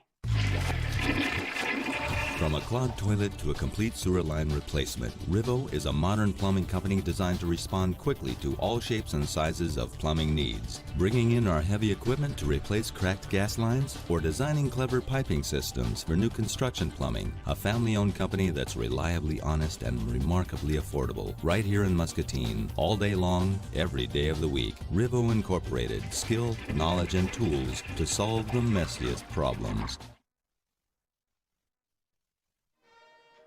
Welcome back. It's halftime here at Muscatine Community Stadium, homecoming week.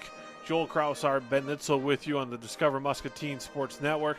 Some other scores throughout the area. Bettendorf now leads Davenport North 7-0. We're in the fourth quarter, at the beginning of the fourth quarter, as the Bulldogs and the Wildcats in a tight game. Also, Central DeWitt and Assumption playing tonight, and Assumption is leading that game at last.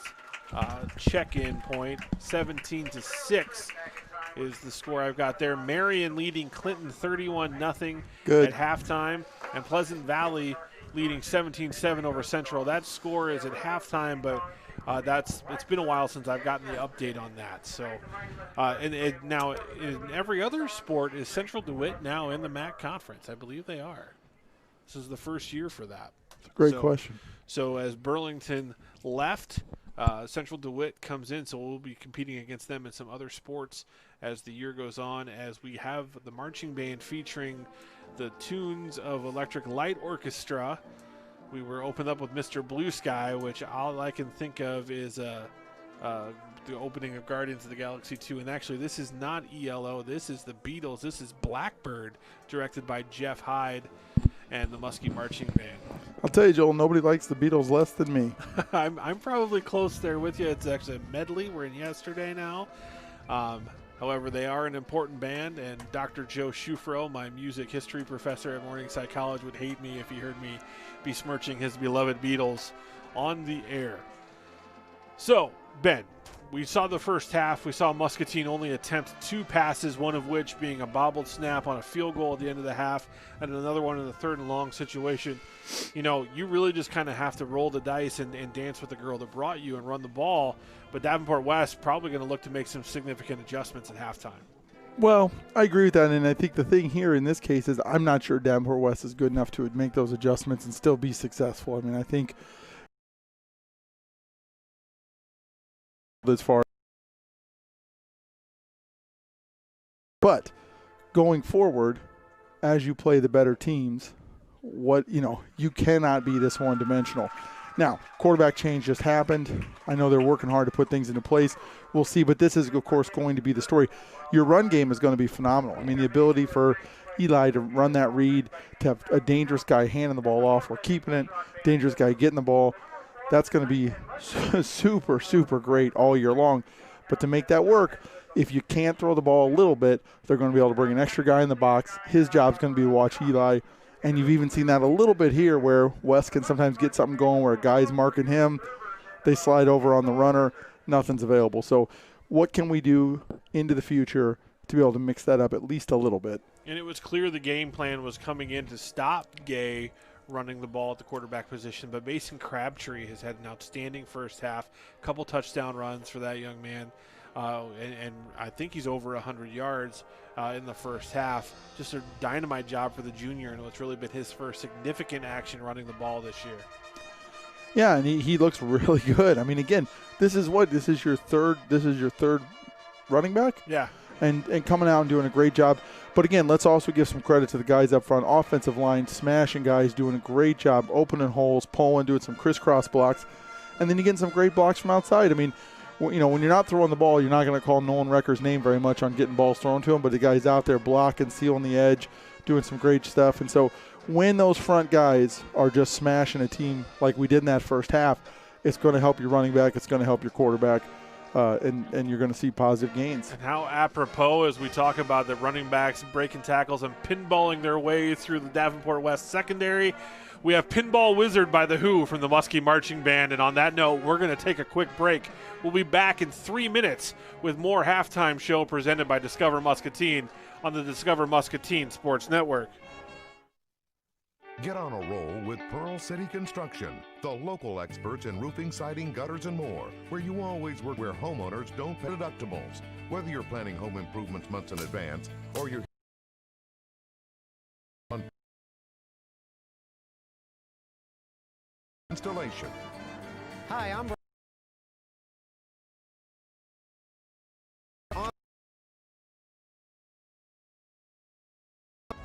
There's no place. Community colleges is our hometown. And grow. It's the smart choice, always delivering quality, affordability, and flexibility. Because now, more than ever, there's no place like home. And there's no place like Eastern Iowa Community Colleges, the community's college. You know Rivo as expert plumbers, but did you know Rivo can also be your one source for complete bathroom and kitchen remodels? With professional craftsmen doing the job for more than 30 years, experienced in tile, carpentry, and of course plumbing, Rivo can transform a dreary basement into an elegant bathroom and upgrade a worn-out kitchen using inspirational design and quality brands. Before you stand in line at a big box store, call Rivo Incorporated and see how a hometown professional can refresh and improve your home.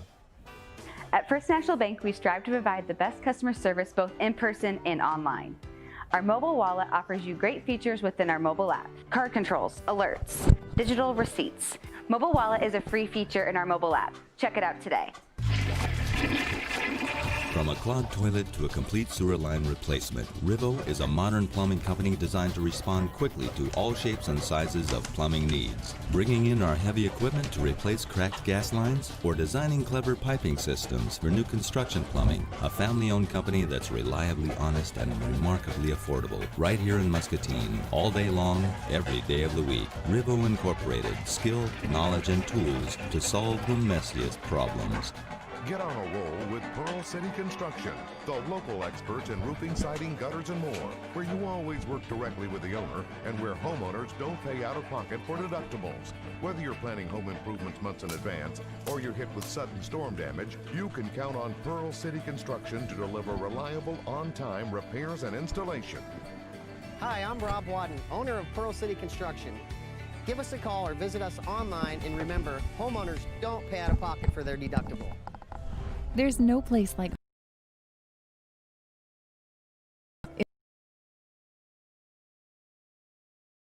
explore delivering quality. Now, more than ever, there's no place like home. Community colleges, It's just the nice being home. community's college. Even though it's not the biggest one, it's at least enclosed. You know Rivo as expert plumbers, but did you know Rivo can also be your one source for complete bathroom and kitchen remodels? With professional craftsmen doing the job for more than 30 years, experienced in tile, carpentry, and of course plumbing, Rivo can transform a dreary basement into an elegant bathroom and upgrade a worn-out kitchen using inspirational design and quality brands. Before you stand in line at a big box store, call Rivo Incorporated and see how a hometown professional can refresh and improve your home. Welcome back to Muscatine football and the Discover Muscatine Sports Network. Some scores around the area. This is the West Branch leading Wilton 43-8 with 6:25 to go. That coming from our friend Derek Sawvell from the Durant Wilton Advocate. Bettendorf now leading 14-0. We kind of broke down what Muscatine did offensively in the first half. Defensively, they were outstanding as well. But we've seen some really positive things from quarterback Hansen for the Falcons. A couple missed opportunities that would have turned into 6 points. There's some potential there on the offensive side of the ball for the West Falcons. Yeah, I mean, the stats aren't going to show him having a good game, but the fact that the kid's been out there scrambling around, creating additional opportunities for himself, not taking big sacks, had some missed drops that really he put the ball in a good spot. You know, his receivers didn't help him out. You know, his game has been much better than what his statistics are going to speak towards. Yeah, his leading receiver so far tonight has been Jordan White, who's also been a dynamic player in the kick return game as well as their punter. He's punted several times quite nicely as well. So I know we see Hansen out here warming up. And Davenport West will get the ball to begin the second half, but the Muscatine defense, just the pressure dialing up so much in the second quarter, and it was coming from multiple levels. Deason really almost single-handedly stopping the run with Barkalow, and then the pressure from Peterson, Sanchez, Olsis. There's not been a comfortable moment for anyone in the West backfield. No, and we run a 3-4 defense, Joel. So by that means we've got 3 down linemen, we've got 4 linebackers behind them. Now, we almost never, when you're running a 3-4 defense,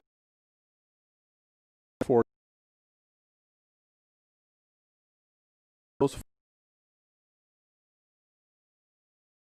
bring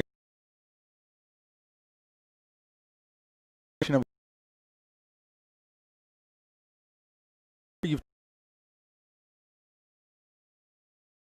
in our case TD right over the center.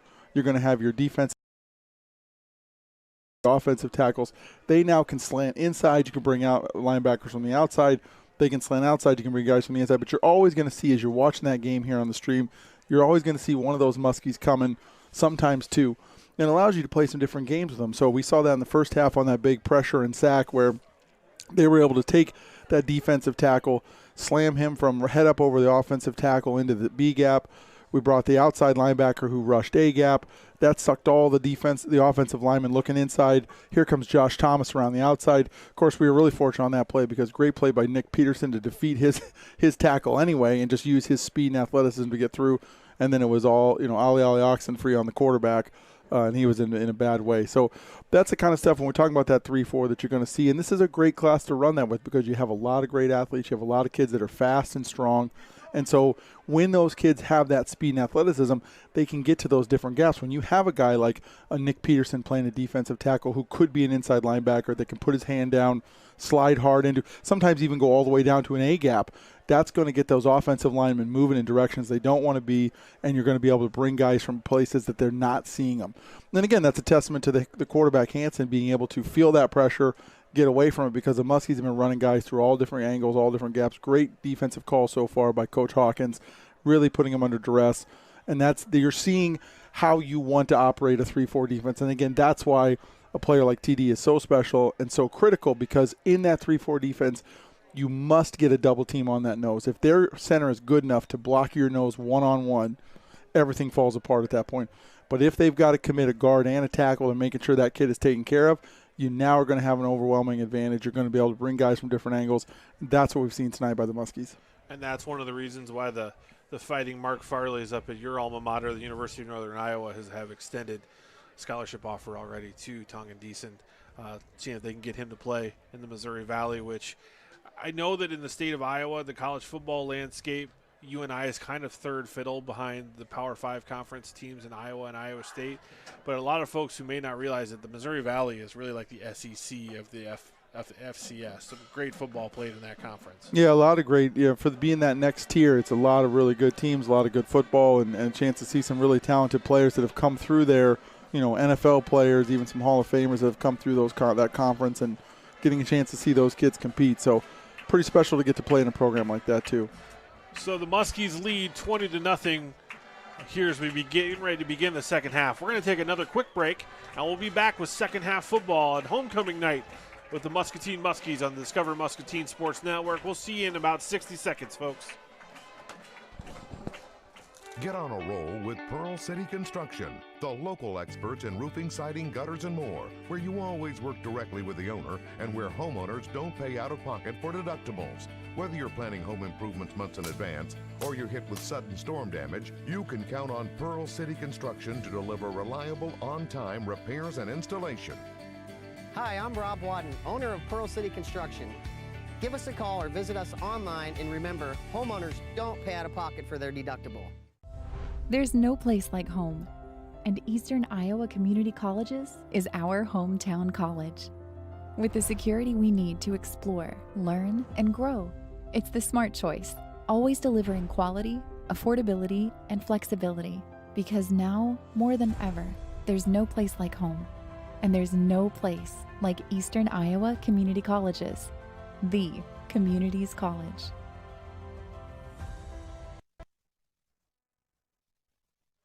And we're back. Homecoming night at Muscatine High School. Halftime just wrapping up here as the Muscatine Muskies will kick off to Davenport West. Another update from our friend Matt Koss at the Quad City Times. Bettendorf now leading North 21-0. Seems like the Bulldogs have just taken over that ball game. Well, that's great news. I know they were a lot of nervous people up there. It's going to be a real sad day at Panera if they didn't get a couple points, so good for them. So the Muskies, hoping to build upon this lead in the second half, they will travel to Brady Street Stadium next week to take on Davenport North. And then they will host Bettendorf back here in Muscatine as they host their last two ball games against Bettendorf and Davenport Central. So the Muskies getting ready to kick off. Opening up the second half, this is a where you want to start to set the tone early and build the momentum, and you put your defense on the field. And what do you say to your kids at halftime when you've really controlled the first half the way Muscatine did? Well, I think you want to stress two things, right? So the first thing you're going to stress is that you've only played half a game, right? And you plenty of, football is full of examples every single week of teams that do really well in the first half. The other team makes some adjustments, gets a little break, comes out, and all of a sudden it turns into a ball game. Yeah. So don't want to take the foot off the gas pedal, that's for sure. And then the second thing is that first 5 to 7 minutes is the most critical part. If you can come out, get a big stop, 3 and out, go down, put a touchdown in, you pretty much put this thing to bed. But if you let them hang around, if you let them come down, maybe get a touchdown, maybe you go 3 and out, give them the ball back, all of a sudden there starts to be some belief on the other sideline. And what goes from a cruising victory turns into a dogfight, which is never where you want to be. Yeah, and we just saw it even at the highest level, at the pro level this past weekend. Mitchell Trubisky just showing he's a dynamic quarterback. I'm just kidding. We're both not Trubiscaholics, but he brought. Hey, I'm a Trubiscaholic. I love those guys burning draft picks to take that guy. That's phenomenal. He brought the Bears back to defeat the hapless Detroit Lions. How embarrassing is that for the Lions? Terrible. I know you're a big fan of another team in the NFC, Central, North, whatever it is. I clearly don't pay enough attention because I'm too busy watching my Dolphins be terrible. Yeah, Green Bay Packers, big victory over the Vikings. And, people will remember last year they got that big victory over the Vikings in week 1. And it's so critical to get that victory against an inner, division opponent. And so I was very excited as a Packer fan, even if we seemed like we couldn't stop the nosebleed there in the fourth quarter of giving up points, and it got a little more more stress than I felt like it should have in the last 7 minutes. But nice job, nice to see the offense going. Hopefully we're going to see a chip on the shoulder Aaron Rodgers all season long. Maybe that was the real reason they drafted Jordan Love in the first round, was to relight the fire. Well, I think the thing is, too, it's such a huge quarterback league. And if I yeah. guess, I don't know if I agree or disagree. I know a lot of my Packer fan friends were very upset. But, if you think you got a guy who you can develop into a talent, you have to prepare for the future. And Rodgers has been in the league for a long time now, and he's got a few years left for sure. But you can't expect everybody just because they're great to play as long as Tom Brady. And I appreciate the fact that Tom Brady didn't look that good last week because I've long been a proponent of how much is Tom Brady and how much is Bill Belichick. Not to say Tom Brady's not a great player, but it seems to be this clear-cut distinction. The guy's one of the greatest of all time, and maybe he is. But, boy, you do a lot with a coach like that. That's all I'm saying. Absolutely, and we'll see what the Muskies can do here in the second half as Kraushaar preparing to kick off as you see the Muskie fan cam from the Healthy Smiles Family Dentistry as Schliessman's back to kick. White and Kroger back deep for the Falcons. And this is going to be White, and that ball's going to roll into the end zone. So it'll be a touchback. Nice little touchback on senior night. Nice kick for Crew there. So the West Falcons will start at their own 20 as we begin the second half here. Muscatine and Davenport West in what used to be a traditional Mississippi Athletic Conference matchup. But as we know, there are no more conferences in 4A football in Iowa. But with COVID-19, the schedules got turned on their heads and was really turned into an old school traditional schedule for the Muskies as they play all MAC conference opponents with the exception of Clear Creek Amana from a few weeks ago. It was kind of nice to see. I didn't know how much I missed it. Trips to the bottom of the screen here. Hansen at quarterback for the Falcons. Garcia back deep in the backfield. Reed Olson's coming on the blitz, it looks like. No, they bumped him out now. So they're going to throw it out, and that looks like it's White. And that's going to be a holding call. Pretty obvious one out there. And that was Hunter Relk on the catch. Well, and give credit to Prince Wee because he's out there. He's trying to make a play. He not only draws the hold, but he also puts himself in a position to make that a very easy call for the official. Yeah, that's something, too. You earn a holding call just as much as the other person commits one, and Prince did a nice job there. So that'll push the Falcons back 1st and 20.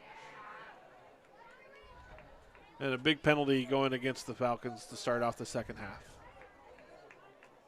And again, this is not where they want to be. I guess that is a spot foul, so they march it back 10 yards from where the foul occurred. Still, 1st and 14 is not where this offense wants to get going from, that's for sure. Nope, 11:45 and counting to play here in the third quarter. This will be the second attempted first down for the Falcons. They throw it inside. That's to Relk again. Nice completion. It's going to be a gain of about 5 as the Muskies lead 20-0. Well, as you've mentioned, Joel, he's really been the go-to guy, doing a nice job catching the ball in traffic and being able to do a little run after catch there when he does get the ball. So that'll make it 2nd and 6 with 11:19 to play and counting here in the third quarter. The Muskie defense looking to get a stop here.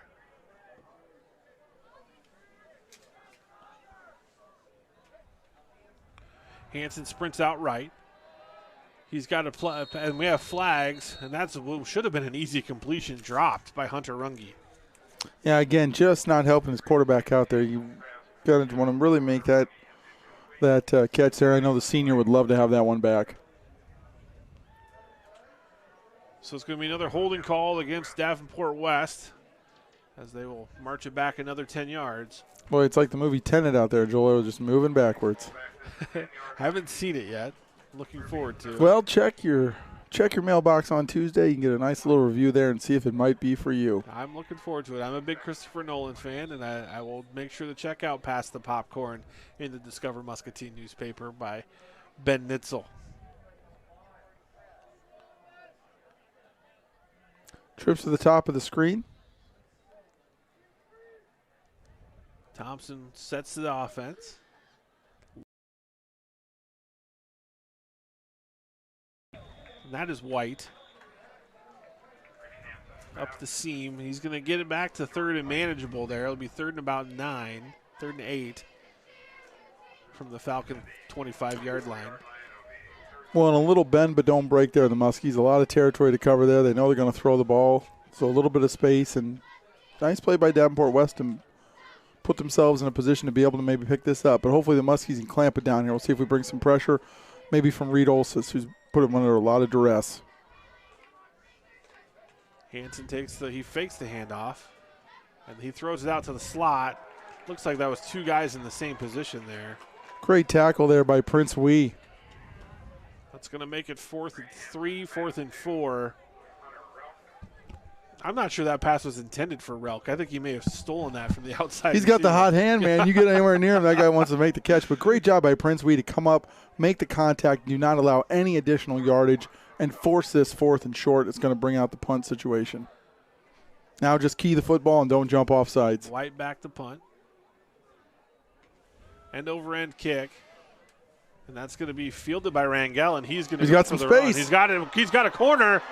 He's got well down the sideline, and he's going to go. Oh, he's caught from behind the broadcaster Jinx. And they're going to throw a flag here. They're going to call an unnecessary roughness peel back block. This is a very late flag. And this came all the way from the far sideline.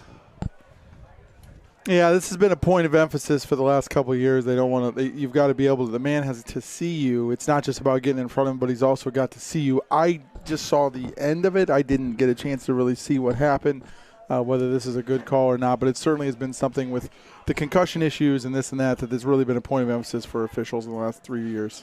And I saw it, and it was a good call. It was Nick Peterson making a clean, aggressive play that 10 years ago is not a penalty in football, and with the rule changes, which I'm not disagreeing with at all, it is a point of emphasis, as you said, and it is a penalty.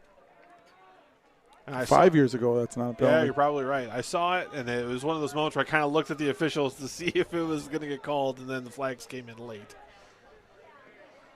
And it's hard if you're a longtime football fan. It's sort of weird to see that be a penalty, and when guys gets his body in front is doing what has always been clean. But again, the health of these kids and having kids not miss games because of concussions and not having long-term effects from concussions, trying to make the sport as safe as possible.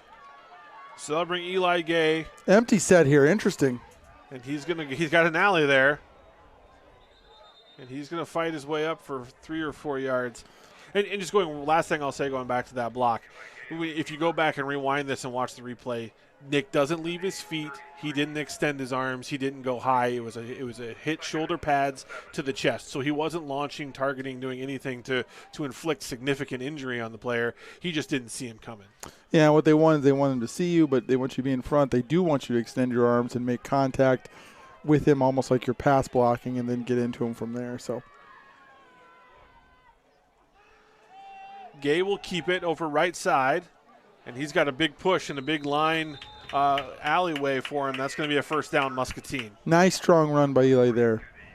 Interesting to go back 2 plays, and they went in that empty set, meaning they had nobody in the backfield except for Gay. Obviously, he's got 1 pass attempt, the same number as his counterpart, the holder, Connor Christensen. And so, it doesn't seem like there's too much deception there, but they do have to cover all those guys, right, and puts them in a position to run the quarterback draw.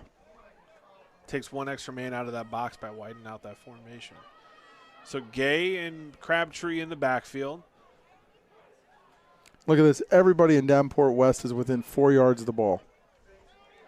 Gay's going to fake it. He bounces. He's unable to break the tackle. Nice. This is going to be the negative of this. When you have 1 passing attempt through 2.5 quarters, they've got everybody within 4 yards of the ball, despite the fact that Muscatine has some incredible speed guys, some big targets.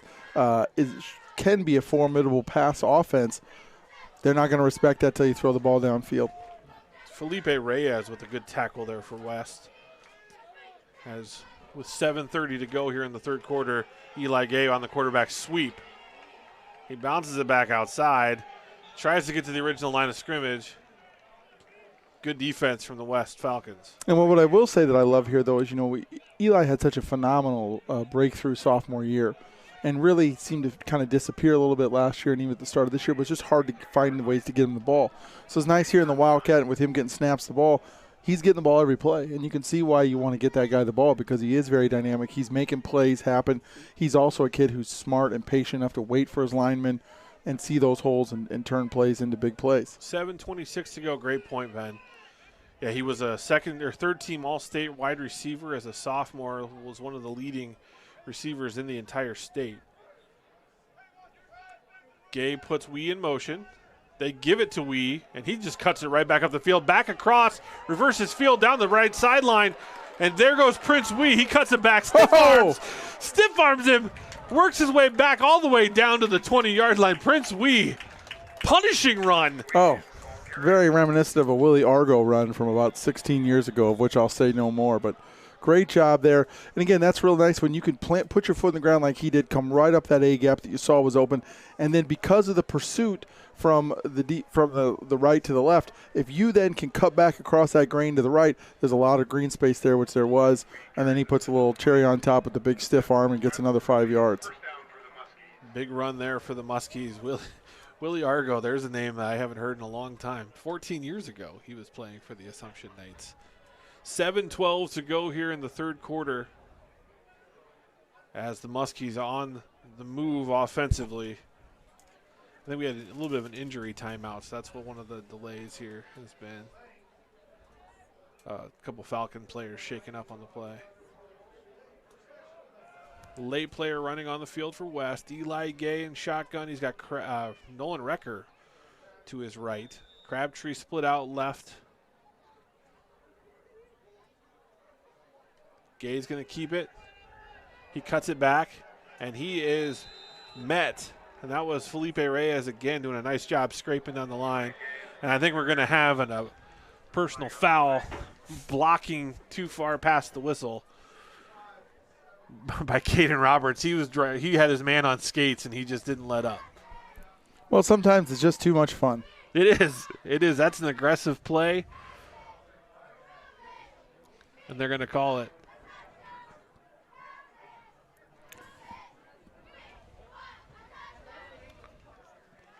Well, and Garrison and Stolfus did a nice job there, had some nice slide out, looked like they had their men pinned, but just some linebacker pressure came in and kind of squeezed that hole back up, and there was nowhere for Eli to go. So 6:58 to play in the third quarter. It's going to make it 2nd and 25 as the dead ball personal foul against the Muskies. Gay gives it to Recker on the jet sweep. And Recker turns it upfield, and he's got some green grass in front of him. Nolan Recker showing the speed. Well, really nice job, too, by Mason Crabtree getting out there and showing he not only can run, but he can block. You know, a guy's a very accomplished wrestler, gets out there, gets his body in a good position, controls his man, and Nolan Recker did the rest. So it's going to be 2nd and 8. Recker's got such a bright future ahead of him, too. That's a fast, athletic, tall kid. 6:45 to play here in the third quarter. 3rd and 8 for the Muskies inside the First National Bank of Muscatine red zone. Eli Gay. Switching sides for Crabtree. Crabtree around. Recker in motion. They fake the sweep to him, and here goes Gay. Punches it up in. Well, and there was no read there, Joel. He was always keeping that ball. So that's going to make it 4th and 5 for the Muskies, and this might be 4-down territory. Or we're going to see. Well, I mean, based on our first 2 field goals, I feel like you probably just want to go for it here, but we'll see. Maybe they want to take another shot at it. Offense looks like it's staying on the field. 6:20 to play here in the third quarter. It's 4th down and 5. Muscatine back in the red zone. Eli Gay in shotgun pistol formation with Mason Crabtree in behind him. They give it to Mason, and that's swallowed up. Fine play by the West defensive front, and that's going to be a turnover on downs for the Muskies. Well, and just nothing there. They're packing the box. We're going to have to figure, we're spreading guys out, but if you don't throw the ball a little, it's just not, they're going to stop biting on that. They're going to bring those two guys guarding the inside-outside guys are going to be creeping inside, splitting that difference between the offensive tackle and the number 2 receiver, and just looking to come in and pile in. And that's kind of what we're facing here. We're doing an okay job blocking. There's just too many bodies there. 5:58 to go in the third quarter. Muscatine turns it over on downs to Davenport West. West will have the ball in their own territory with their own goalpost in the shadows from their own 14-yard line.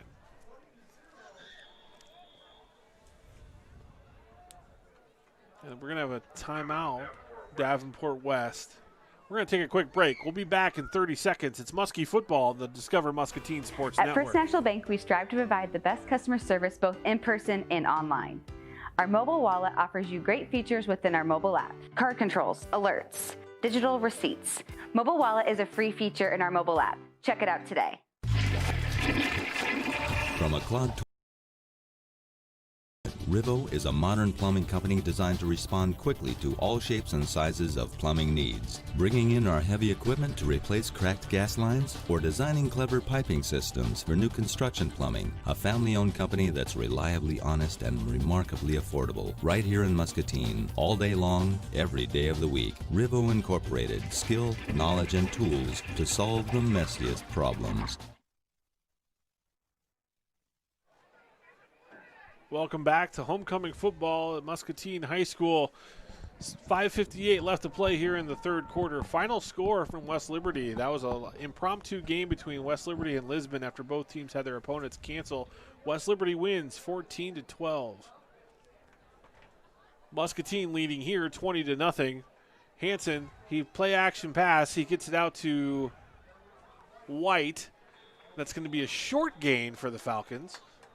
A lot of going east to west from this Falcons offense right now. Well, nice job there, first of all, by Rangel to come out and get off his blocker and really kind of cause problems for the runner. And then great pursuit from Nick Peterson to get up from his spot. And, again, we talk about a kid who's tall, who's athletic, who's fast, have his hand down, get up, read where the play's going, disengage from that offensive lineman and get out there and help make that tackle. Peterson having a great game on the defensive end, as the Muskies looking to maybe go for their first shutout of the year. Hanson takes the snap. He throws it outside. That's completed by to Dalton Thompson. It's going to be a short gain of about 4, so that's going to make it 3rd and 3. Just 5 minutes to play here in the third quarter. Well, real critical situation for the Muskies to key the ball there. You want to be out there reminding your guys, watch for that ball movement. Don't jump on a 2 count or anything like that. And actually, with the spot, it's actually closer to a 3rd and 1.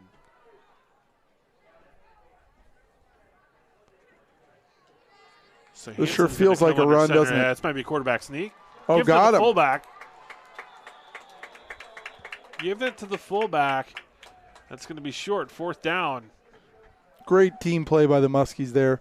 You could tell the run was on. It's weird when you got all your receivers out of the huddle and you're still talking for another 30 seconds. That's difficult. And so great job by Reed. Also got some penetration. TD stuffed him up, and there just was nothing going. There's a lot of linemen, too. They were coming straight out. Late runner on. Punt. Rangel and Ocampo back deep for the Muskies. It's a high snap over his head. The pursuit is on. Can they? That's a block in the back. And that penalty is going to be there. White trying to make something. Got a Muskie injured there.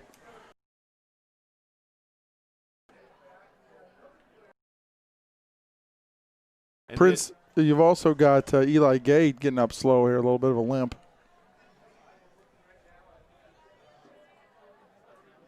Hopefully Sanchez is able to get up. He's got attention from the medical staff. It's going to be a block in the back. Did that block in the back happen in the end zone? It did not. Well, the ball was out of the end zone. Well, I know, but I was just because and the block wasn't there okay. either.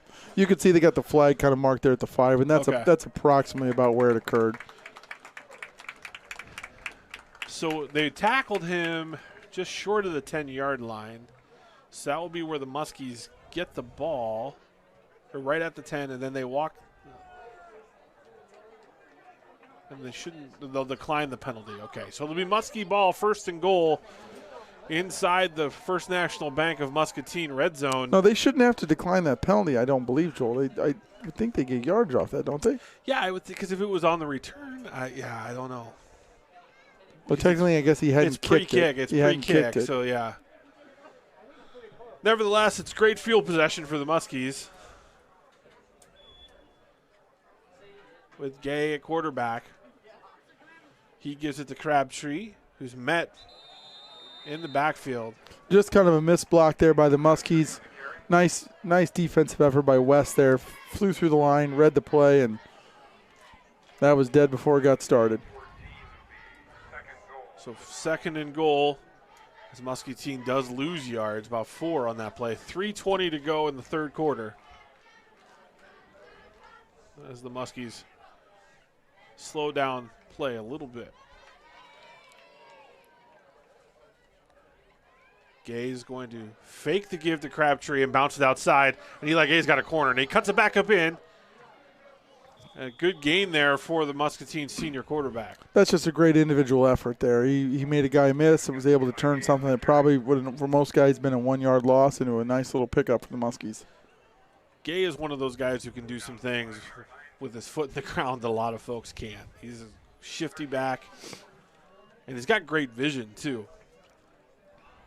2:40 to go in the third quarter. Muscatine leading again 20-0. No points scored yet in the third quarter, but Muscatine driving 3rd and goal from the 5.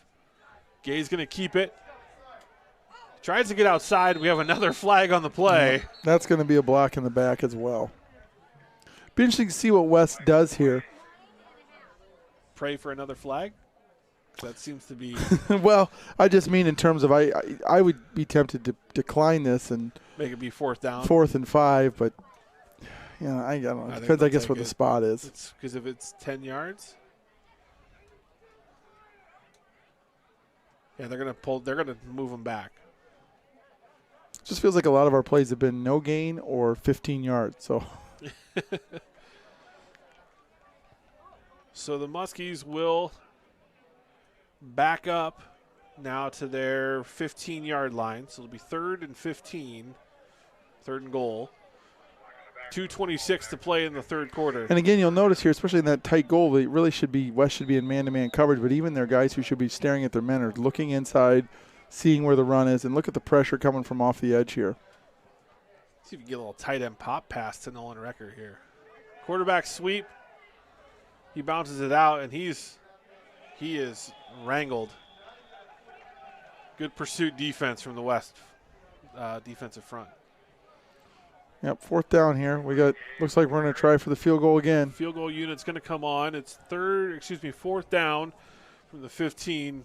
Under 2 minutes to play here in the third quarter. So this will be a different kicker on for this one. Number 19. We don't have a number 19 on my roster. It looks like number 10 there, Joel, but I don't see a number 10 on my roster either. So, mystery kicker. Offsides. So gets that one back. That's going to be a mulligan. You get to move in another 5 yards. West trying to time that up, get a block.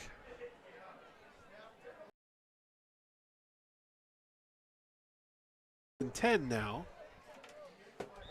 No, it would have. Got to get a little bit of height there. It was a good free kick for soccer, but need a little bit more lift. So we don't have a number 10 on our roster.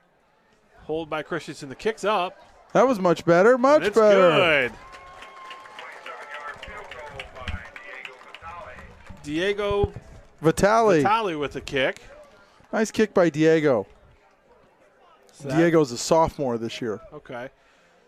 That young man puts the Muskies ahead 23-0 with 1:19 to go here in the third quarter. That's a big kick for a youngster like that. Get some good varsity experience. Well, and West helped him out there getting the practice kick in. It's nice to get his nerves out on that first kick and then come in and step in and drill the second. Nice job by Diego. So the Muskies will now kick off to West as the third quarter will come to a close here pretty soon. Again, some of our fine sponsors bringing you Muskie football all year long. Eastern Iowa Community College will give you their defensive player of the game. Bear of Muscatine sponsoring our offensive player of the game. We'll have the Rivo Plumbing and Heating play of the game, and this is all part of the Pearl City Media post-game show. And we've had our fan cam from the Healthy Smiles Family Dentistry fan cam all night long. And River Rehab, along with Pearl City Construction, fine sponsors of Muskie Sports, supporting these athletes all year long, whether it be football, basketball, swimming, and the other sports we bring you. Looks to me like we got 10 guys out there again. Well, let's hopefully that doesn't turn into an open lane for a big return as White kicks it off or returns it for West. to his own 25-yard line. Might have been able to do it just 9. I don't think it's name that tune situation where you see how few guys do you need to stop the. We'll stop this return with. I can stop this turn with 9 guys. You know what, Joel? Stop that return. That would be quite the fortitude of a head coach to take that approach. A minute 11 here in the third quarter. It's interesting to see what West comes out here and tries to do. You got to think they take a chance vertically again. They almost had that big play in the first quarter. Play action. They get it out. A good tackle. Whoa. If that tackle doesn't be made, Dalton Thompson is still running for the Falcons. that is cardiac city there for Muskie defense. You got a great play there by David Dalby, who I told you, not the biggest kid out there, but a very tough, smart kid, tremendous competitor, and he held on for dear life and made a big play because if he doesn't make that tackle, there's nobody else around. There was no help behind him. Hansen again. He pumps it. He hits White in the seam. White cuts it in, and he is brought down by Prince Wee. I don't know what that flag is for. Or where it came from. The umpire called it. Jeez. That's just a great offensive call there. You've been throwing a lot of those sort of little dump screens out today. So they see Muscatine's in cover 3, which means the corner's going to drop back to a deep third. They show the screen.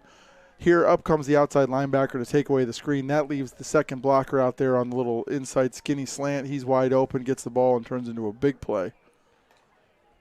They're waving the flag off. Okay. I think this umpire thought he saw helmet hit to the head. Hit to the head, yeah. Good officiating. Back judge telling him what he saw. Yeah, since he was half the distance. and supposed to be watching it. But I digress.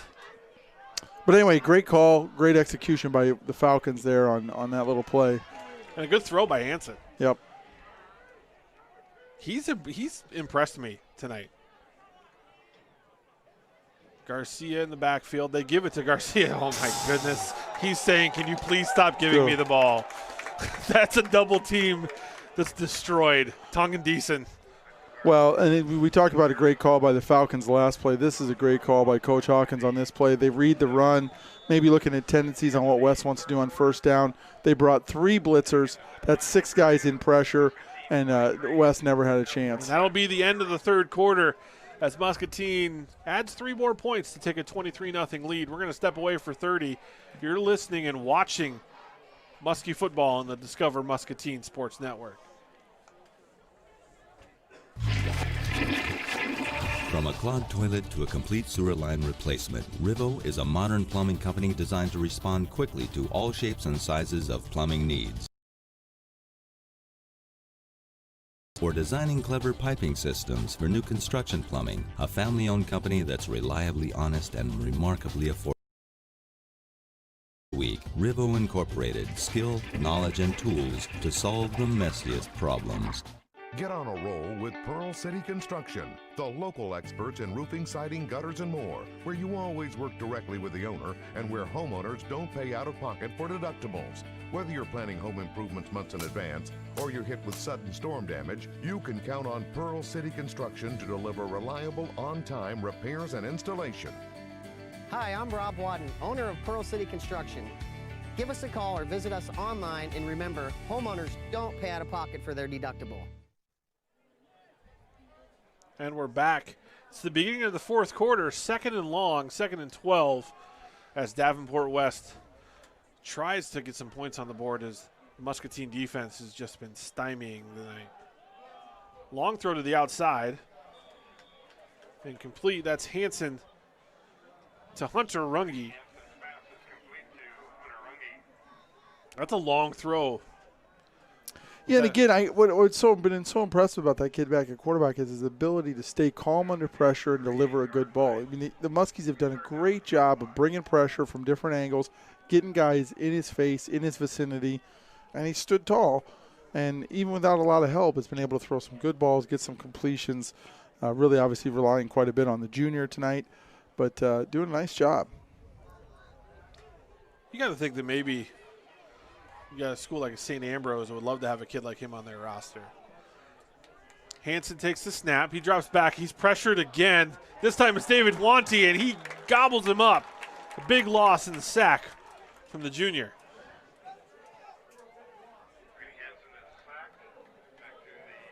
Just a speed rush by the 5'8", 175-pound linebacker.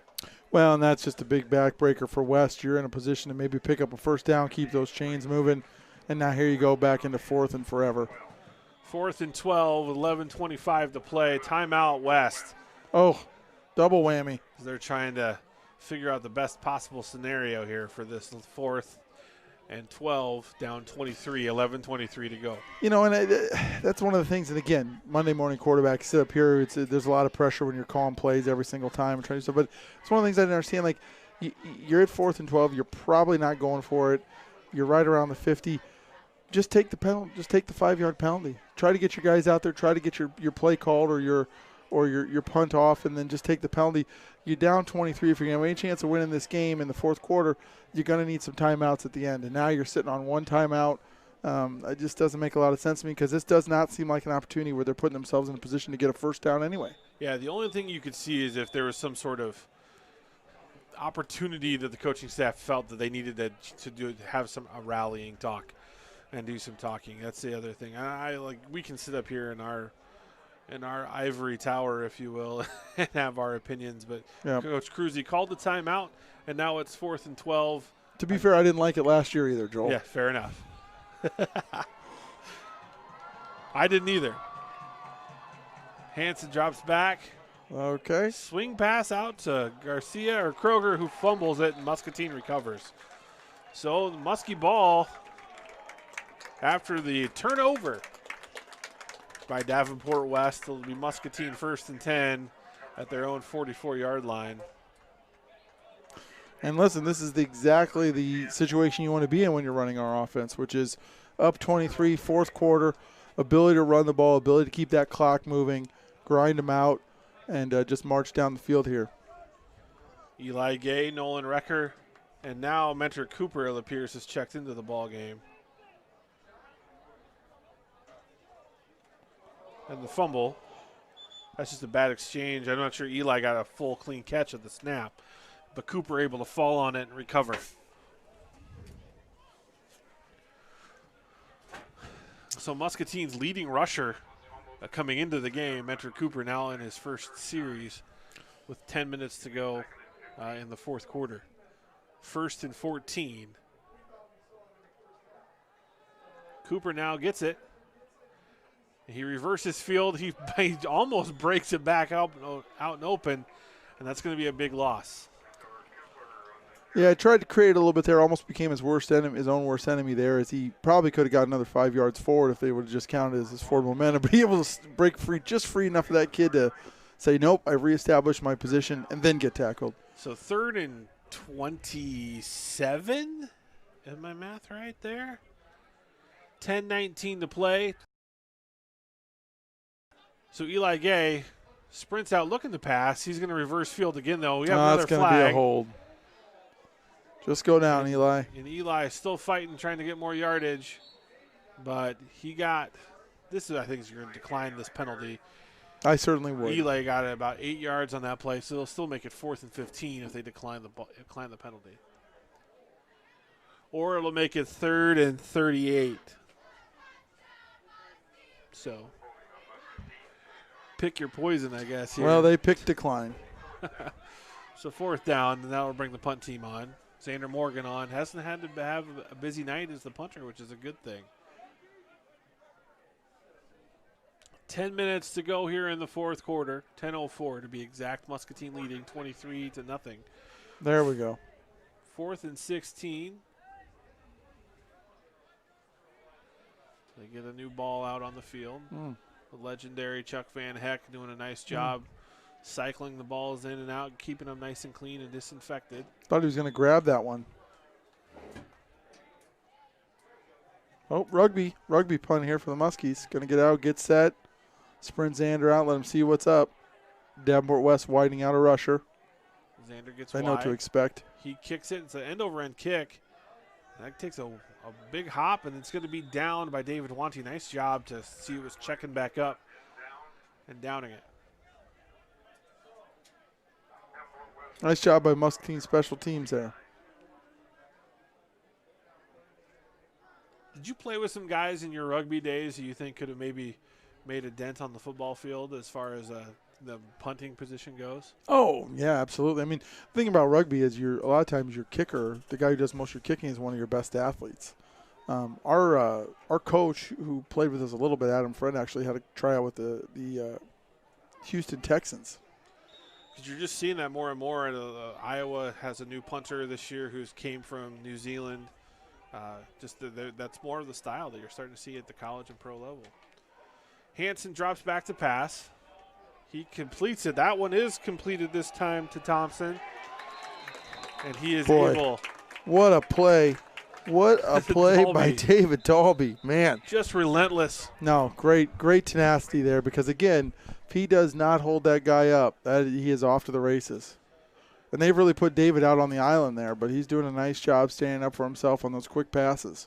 And that's really a pride play, and unfortunately Thompson down still on the field because Dalby held him up enough that the cavalry came and was able to, unfortunately, kind of knock the wind out of Thompson. Hopefully that's all this is. That's a tougher pass than people realize, too, for the quarterback there, Hansen. I mean, that's a long way to throw the ball. You're not throwing it down the field very far, but you're throwing it across the field quite a distance, trying to get it there quickly because otherwise the defense has too much time to react.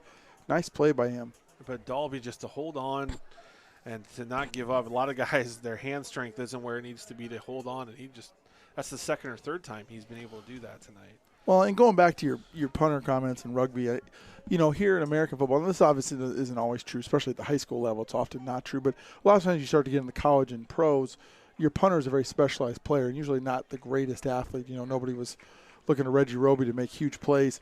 But at rugby, like I said, it tends to be one of your best athletes who's doing those kicking things. It's playing the fly half position or the scrum half position. So it makes a lot of sense to me to bring some of those guys over because, number one, they can bomb it. Now, the rugby ball is significantly different than the football, but they can bomb it, and also they're great athletes. You got a guy who can run, chase somebody down, make a tackle, do a play. It makes a lot of sense to start tapping into that. They also don't make that much money over there playing pro rugby. Sure. So a couple $1 million a year is a pretty big contract. So, you got it's talent. You mentioned Reggie Roby. He was placed again on the Pro Football Hall of Fame ballot. The late Reggie Roby from Waterloo, the first ever recruit from Hayden Fry at the University of Iowa. Of course, he actually was a tremendous athlete. Fry lured him away from professional baseball. He was the second round university and had a long, one of the most important. He can be the second punter inducted to the Pro Football.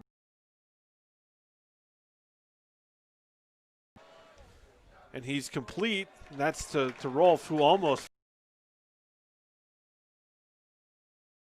There's just pressure in his face. Well, and Coach Hawkins really dialing it up now. You saw there the whole entire front line was on a stunt to the left, to the defensive left, the offensive right there, getting up to the top, towards the top of your screen, and then bringing linebackers from the backside. A lot of creativity. And again, this is a class, the senior class here on senior night is a class that has a lot of guys who can do different things, that have the athleticism and the speed to be able to move around. And that's a real blessing as a defensive coordinator. You can do a lot of fun stuff when you got guys like that. That was Diego Rangel putting the pressure on that play. 2nd and 8:55 to go here in the fourth quarter. The pump and go from Hansen into that seam.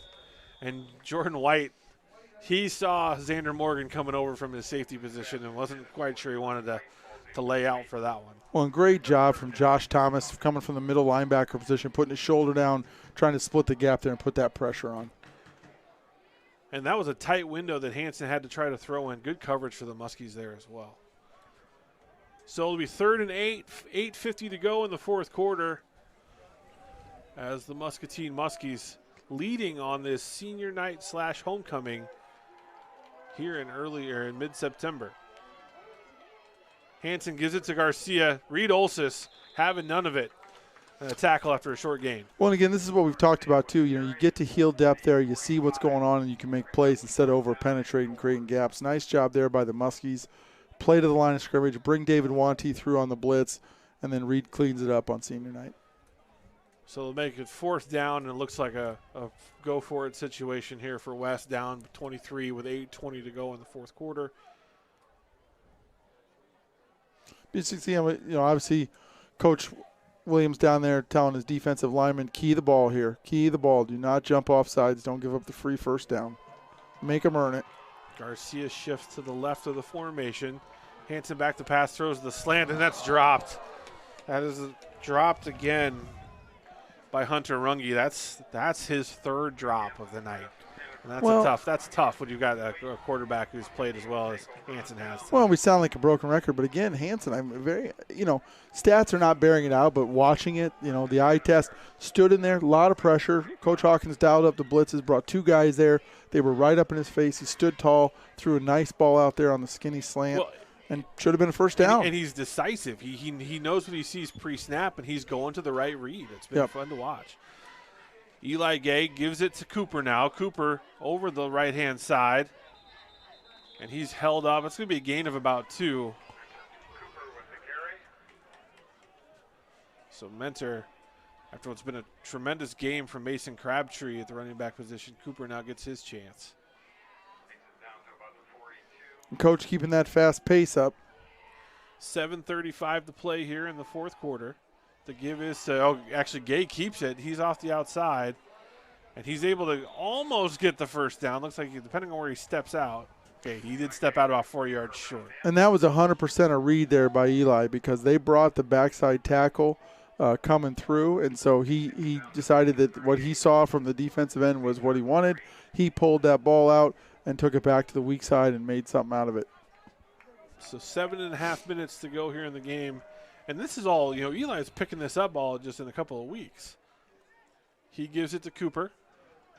Cooper has met in the hole Felipe Reyes and company. Yeah, they just got him before his feet could get going. No real chance there. The O-line let him down a little bit on that one. So it'll be 4th down. And the Muskies with a decision to make here. As the clock ticks just under 7 minutes. And I like this call here. I know you're on the 40, but I think you're up 23-0. You're looking for your first W here on senior night. I think you punt this ball. Your defense has been dynamite. I'd like to see Davenport West go 90 yards and get a touchdown. Plus, it's a great opportunity, too, for Xander Morgan, the punter, to work on seeing if he can get one pinned down inside the 20. And you might see the rugby punt here, and here it is. Now, he's got the option to run if he likes what he sees, but, of course, West looks pretty well coached up on this. They've got a guy sitting right out there in the gap. Probably not going to be much to go here. We got a flag. That's going to be delay game. Or is it a false start? Look like delay game to me. Just the flag. It's coming from the person who's not supposed to be watching the play clock. So, with that said, it'll be 4th and 10 now. Well, it's big and shiny, Joel. I guess it's hard to not look at, suppose. That is the one downside of the rugby punt there. By the time you run your guys out and get them set where they're supposed to be, sometimes they. So there is no flag. Because the back judge actually said no, there was still time on the clock on his watch, who is the official one. But we won't debate official mechanics. And so that it will be 4th and 5 from the 40-yard line. And, again, there's that overhand player at the bottom of your screen. He's going to be in charge of making sure that Xander can't run. Does his job. Kicks. Fair catch signal. Get it, baby, get it. No! Oh, no! His feet were in the end zone. That's going to be a touchback. So that is a touchback? Or is it where the ball No, goes? That's a touchback. If his feet are in the end zone, that's a touchback. Just a little hyper-aggressive play there by Mason Crabtree trying to eke it out as much as he can, but you love the effort. Great punt from Xander Morgan. So the high school rule is if the player is in the end zone, even though the ball hasn't crossed, it is a touchback. Correct. In the same way that if you're out of bounds and the ball is not, you're holding the ball, it is considered out. So it'll be 1st down at the 20-yard line as the Davenport West Falcons take over with 6:28 to go in the 4th quarter.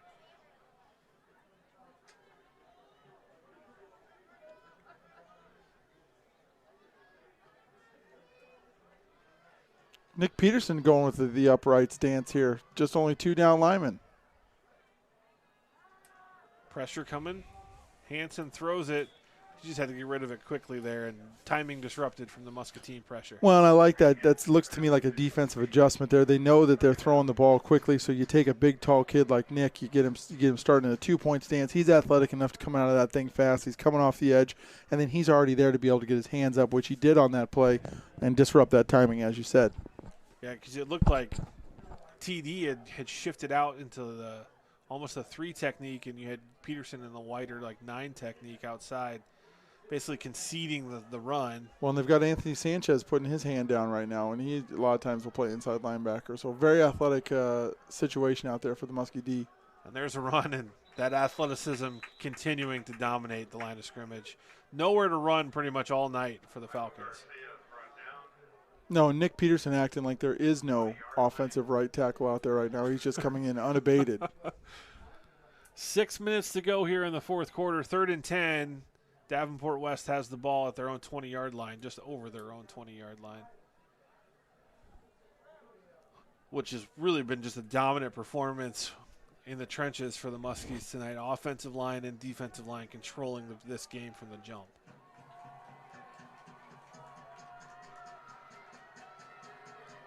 So the Muskies looking to rush Hansen as he drops back to pass.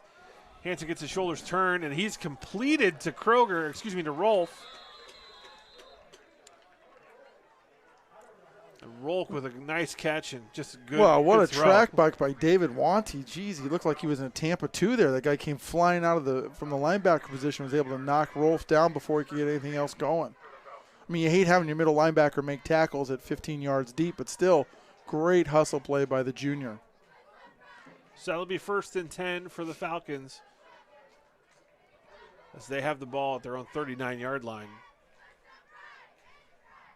5:20 to go here in the fourth quarter. The give is to Garcia. He breaks a tackle. He's going to get about 4 there on 1st down. As the clock moves under 5 minutes of play, it'll be 2nd down. What's kind of interesting here, too, just as an observer, is Muscatine, who's got the 23-point lead, was really continuing to go with that really fast, no huddle, just keep running plays. West, who's down 23-0, is continuing to take their time and has actually now begun to huddle. So a little bit of an interesting dichotomy out there. So West and Hansen, 2nd and 6. They throw it out, and that is White, and he dropped it. Wanty scooped it up just in case. And you wonder, too, Nick Peterson getting his hands up. Hansen handled it well, but you wonder if that sort of blocked the receiver's vision a little bit there and took his eye off the ball. Rolke unable to secure the catch, so it'll be 3rd and 6. As the ball gets away from the umpire. And if I'm West here, I think I go back to kind of run that little fake screen and then hit your guy on the slant. You've had a lot of success with that tonight. Doesn't look like they're going to do that, though, as I don't see the trips formation either place. Does feel like a passing down, though, for him. 3rd and 6, 4:32 to play.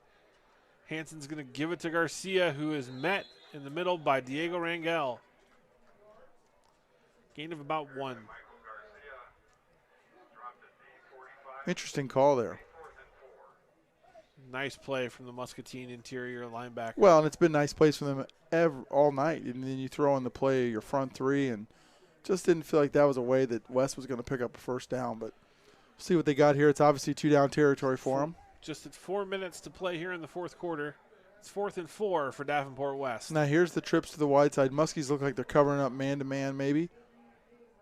They've gone to the single receiver side. And he throws it. That's completed. Got a flag. Is that going to be a push-off? I don't know.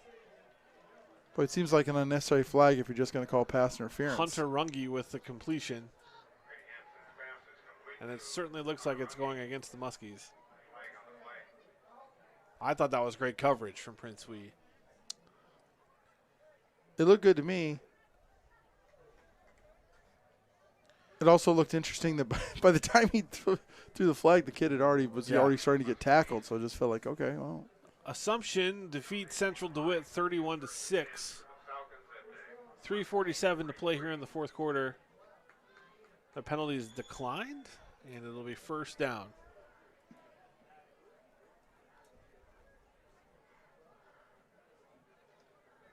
Hansen throws it out to White. Oh, what a play. And George Ocampo making his presence known, just grabs on with one hand and slows him up. Yeah, we haven't called George a lot tonight, but great job coming up again. Very aggressive, coming up, and then not in a great position to be able to make the play, but gets a hand out there, grabs a hold, and slows him down to the point where everybody else can show up and help make the play. We haven't called his name much tonight, but West has also, I think, kind of gone away from him throughout the course of this day because he has been such an impact player. No, I think that's very fair. And again, as a defensive back, it's if they choose not to come at you, it's going to seem like a quiet night. Even that doesn't mean you're not doing your job. Hansen back to pass. He's going to take a shot deep, and that is defended well, and Hansen got hit hard. It looked like a screen pass, but they weren't throwing the screen. Diego Rangel put a good lick on the quarterback. Well, and again, Reed Olsis with the pressure. TD was coming right up the guts. Take your pick. So I'll make it 3rd and 12 with 2:51 to play in the fourth quarter. 3rd down. That was fortunate that Dalby wasn't able to come up with the interception if you're a Davenport West fan there, too. That ball was up in the air for a long time. Look for him to go to Jordan White here, number 2, up at the top of your screen in the middle. Hansen comes back. He goes back to Runge, and the pass is incomplete. It seems like they're trying to throw to that one-on-one matchup in that formation with Muscatine going man-to-man there, Ben. They are. Matavius Hubert holding himself in good account there, doing a nice job pressing inside. And, again, because you're man-to-man, you're going to have a little bit of that slant available there. Which they were looking for, but did a nice job. And, I interesting to me, too, because maybe not throwing to the hot hand. I don't know if you could make an adjustment to get a different guy. One of your guys has been catching a lot for you, but we'll see here what they go with. And they're checking air pressure on the balls now, seeing they're squeezing them, making sure that they are not Tom Brady level. Hansen in the quarterback. He's got Garcia behind him who moves to the left, trips formation to the right. Hansen under pressure again. He throws it. He just had no time. No, but again, giving a lot of praise when the stats don't look good, but I got to give the kid credit there too because a lot of times he still put the ball up. He was under pressure, not the best throw, but under duress, not a bad throw at all, and threw it to the single receiver side saying, hey, it's 4th down. Let's give ourselves a chance, right? Maybe something good happens. Yeah, it's been a while since I've been this impressed with a quarterback that I don't see on a regular basis. It's been impressive. I think he's played an outstanding game, and Muscatine just has dominated this game up front. And Connor Christensen now in at the quarterback position for the Muskies. Well, and I love to see this. I think this is so smart by Coach. Get your guys some experience. Take out your breadwinner there. There's no reason to try to run a few extra stats here. It's very wise. So Christensen, the junior quarterback, gives it to Cooper, who's got an alley, and Cooper's going to break it. Here he goes, 30, 25, 20, 15, 10, 5, touchdown, Mentor Cooper. Boy, and he just dropped the hammer there, Joel, and it was all over. Yeah, once he got out, it was gonzo. And the leading rusher for the Muskies, who's had a quiet night, he hasn't played a lot this game, showing everybody that he still can go to the house at any moment. So big score there for the Muskies, who take a 29-0 lead with 2:35 to play here in the fourth quarter. Extra point team on. Looks like we got a lot of people on the field. Yeah, it's like they're having a hard time deciding if they're going for it or not. I think we might have 14 dudes on the field. So Connor Christensen, they're going to have to call timeout. Oh, it's at least 13 guys. We have 13 guys on the field. Like, there's no doubt about there's got to be it. So it wasn't even close. So there's a flag, and the umpire now calls it. That's illegal participation. It was almost so many guys that it confused the refs. They were and we can chuckle. It was 14 guys. That's unbelievable. It's like they had 2 units on the field almost. But that's a teachable moment, something to smile about. And Muscatine very happy with their 29-0 lead. Trying to get more guys into the game, but they just can't do it all in the same play. Well, and again, to your point, I think the real confusion there was you had 3 guys that came on because they thought they were going to kick the extra point, and they looked like they were going to go for it, and so there was your 14. And so now they have the whole offense on the field here. It's looking to go for 2. Muscatine, Christensen drops back to pass, and he's got Nolan Recker good for the 2-point conversion. And vaults into the leading passer category for the Muskies tonight with that completion. 1 pass, 1 completion. No, that's not true, Joel. He's 1 for 2. Yes, 2 passes. That'll make it 31-0. Nice little play there, though. You know, Connor again stood tall. Recker's a tremendous target and does a nice job catching that ball in traffic and makes it look easy. 2:35 to play here. We're going to take a quick break. 30-second break as the Muskies lead 31-0 here in the 4th quarter. There's no place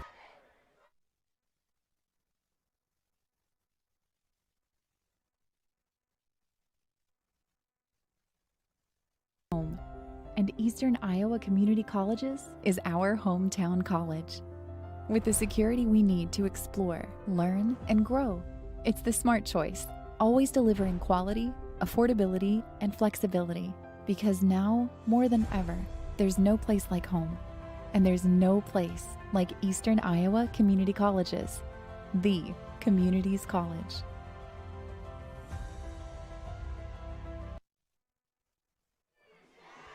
And welcome back. It's the 4th quarter here in Muscatine High School. Muscatine leading 31-0 with 2:35 to play here on the senior/homecoming night in Muscatine. Big run by Mentor Cooper and a 2-point conversion for the Muskies as Connor Christensen in the quarterback completed the pass to Nolan Recker for the 2 points. Crew Schliessman now to kick off. That's a short kick. Might go out of bounds, and it will go out of bounds. So that'll be good field position for the Falcons. And Ben. Out on the full. What? Out in the air. Go ahead. Oh, Sorry. yes. And so it'll be there are a lot of things to work on for Muscatine, but there's a lot of great things on tape as the team evaluates moving forward. Yeah, and I think this is a nice confidence booster for them. I mean, this is a team that they should beat, and they have beat it. They've always looked in control for this entire game, which is important. Nothing, sort of last minute or desperate about this victory. Coach Hawkins' team has come out, played confident. Defense has looked dominant. Offense has done a nice job. Certainly, we wouldn't say balanced, but has been played very well. Had contributions from multiple guys and looking good. Angel Graciano in the ball game, the senior defensive lineman and the defensive tackle, as the coaching staff working some seniors into the game on this is senior night. Number 24, Omar Ballard on the carry for the Falcons.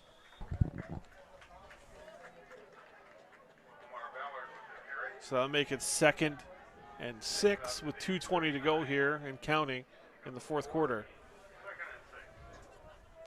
Joey Miller also into the ball game on the defensive line. Adrian Madrigal coming in at linebacker as well. Number 42 is out there. Coaching staff doing a good job getting some seniors on the field. Mason Beatty at corner on the top side of the field. Lionel Graciano also in the ball game. Got a false start here. And your backup quarterback, Connor Christensen, also playing inside linebacker, which I'm going to take a little credit for there. We worked with that guy quite a bit as a sophomore and playing some linebacker, and I'm glad to see him out there doing it. So there'll be a false start and a 5-yard penalty. Alan Hernandez also coming in, and he's just coming off having a couple plays in.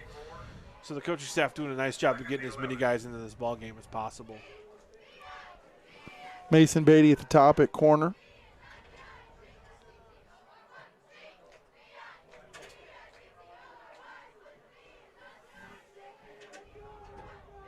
Hansen takes the snap, and he gives it to Ballard. Gain of about 1, so it'll make it 3rd and 10. 1:40 to play here in the 4th quarter. Muscatine leading 31-0. Nice job by senior DJ Keck there, too, to stand his man up and kind of collapse that play a little bit and help force it into the tackle. Nice job, DJ. And the 2 senior safeties, Xander Morgan and George Ocampo, just having that kind of leadership on the back end of the defense is so important. And those guys have played all game long and kept the defense in the right position.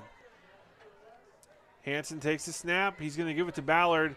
Mason Crabtree first in on the tackle, and he takes him all the way down. Well, an Angel Graciano gets in there, too, from the nose. Was able to get rid of that center and come back and grab some heels. 4th and 5, just under 50 seconds to play here in the fourth quarter. Well, it's been a dominant fashion for the Muskies tonight. Vital ball change out there. Well, and Joel, great night for the Muskies. I mean, senior night, homecoming, a lot of things wrapped into it. Getting off the schneid, as they say, getting a much-deserved victory. Especially, I like to see them not come out flat after last week and having playing so well against a top 10 team and just not quite being able to finish it off. Come out here and play well and really do a lot of good things is really great to see. And Hansen takes a knee on 4th down. And so that'll give the Muskies the ball back with 22 seconds to go here in the ball game. And what I'm assuming we will see victory formation for Muscatine, as more seniors check into the ball game for the Muskies as well. TD now coming in on offense. Heavy formation as they are going to take a knee.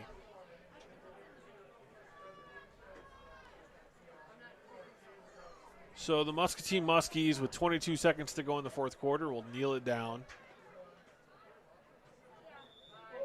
That'll keep the clock running. Congratulations to Coach DJ Hawkins on his first win as the head coach of the Muskies. Nice to get that victory at home. Nice to get that victory on homecoming. Big win. They've had a really good run so far. And the Muskies doing the best that they can do tonight in a big win. 31-0 is the final as the Muscatine Muskies. There's no post-game handshakes. Great act of sportsmanship from the two teams, kind of meeting and waving, saying good job as the Muskies win 31-0 on homecoming at Muscatine Community Stadium. We're going to be back with our post-game show presented by Pearl City Media, and we'll have our post-game awards, and we'll be back in about 3 minutes on the Discover Muscatine Sports Network. You know Rivo as expert plumbers, but did you know Rivo can also be your one source for complete bathroom and kitchen remodels? With professional craftsmen doing the job for more than 30 years, experienced in tile, carpentry, and of course plumbing, Rivo can transform a dreary basement into an elegant bathroom and upgrade a worn-out kitchen. I'd probably go Nick Peterson, to be honest with you. I thought most consistent. Stand in line at a big box store, call Rivo then our play of the game is see how a hometown professional I knew you were going to say that. I almost would go with we can do that one. No, I almost would go with the David Dalby one-handed tackle, because I think if he doesn't tackle that kid scores, and all of a sudden it's a little bit of a different weird game. I mean, Cooper was just it was a phenomenal play, but it was icing on the cake, and we certainly can bring it up. Because it was just pure athleticism. I like your take on that. But did you know Rivo can also be your one source for complete bathroom and kitchen remodels? With professional craftsmen doing the job for more than 30 years, experienced in tile, carpentry, and of course plumbing, Rivo can transform a dreary basement into an elegant bathroom and upgrade a worn-out kitchen using inspirational design and quality brands. Before you stand in line at a big box store, call Rivo Incorporated and see how a hometown professional can refresh and improve your home. And Ben will announce all three of these. Who was defensive? Oh, Nick. Nick Peterson.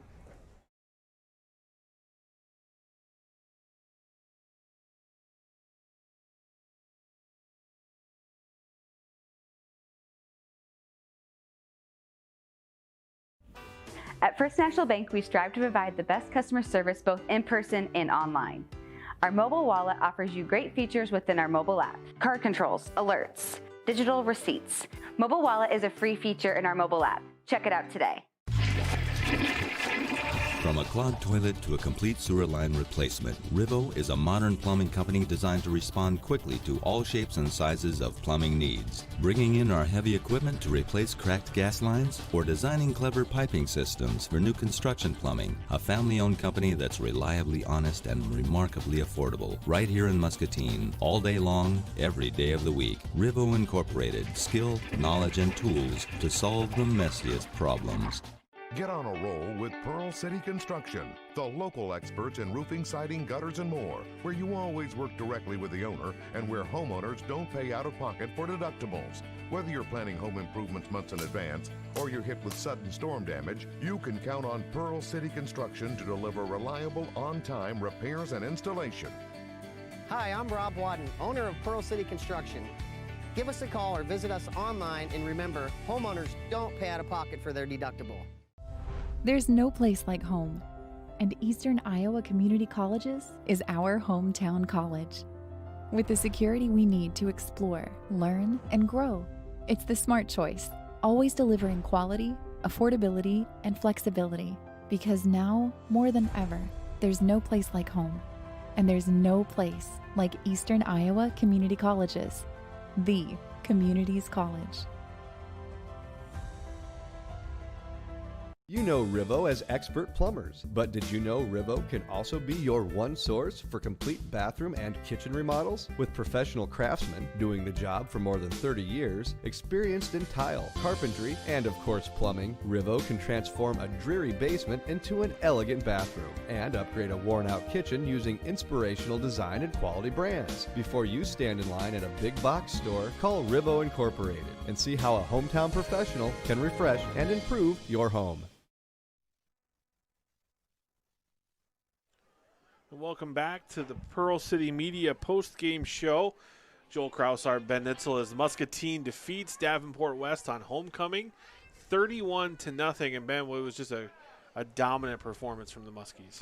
Yeah, really, from the get-go, I thought Muscatine came out, responded really well, and did a tremendous job playing, and just took care of business, which is what you want to do on homecoming night, on senior night, on your first home game, and going for your first win. So great night to show up and play that well. Yeah, week 4 in the books. Muscatine moves to 1-3, and the offense set the tone early, receiving the opening kickoff and marching down for a touchdown.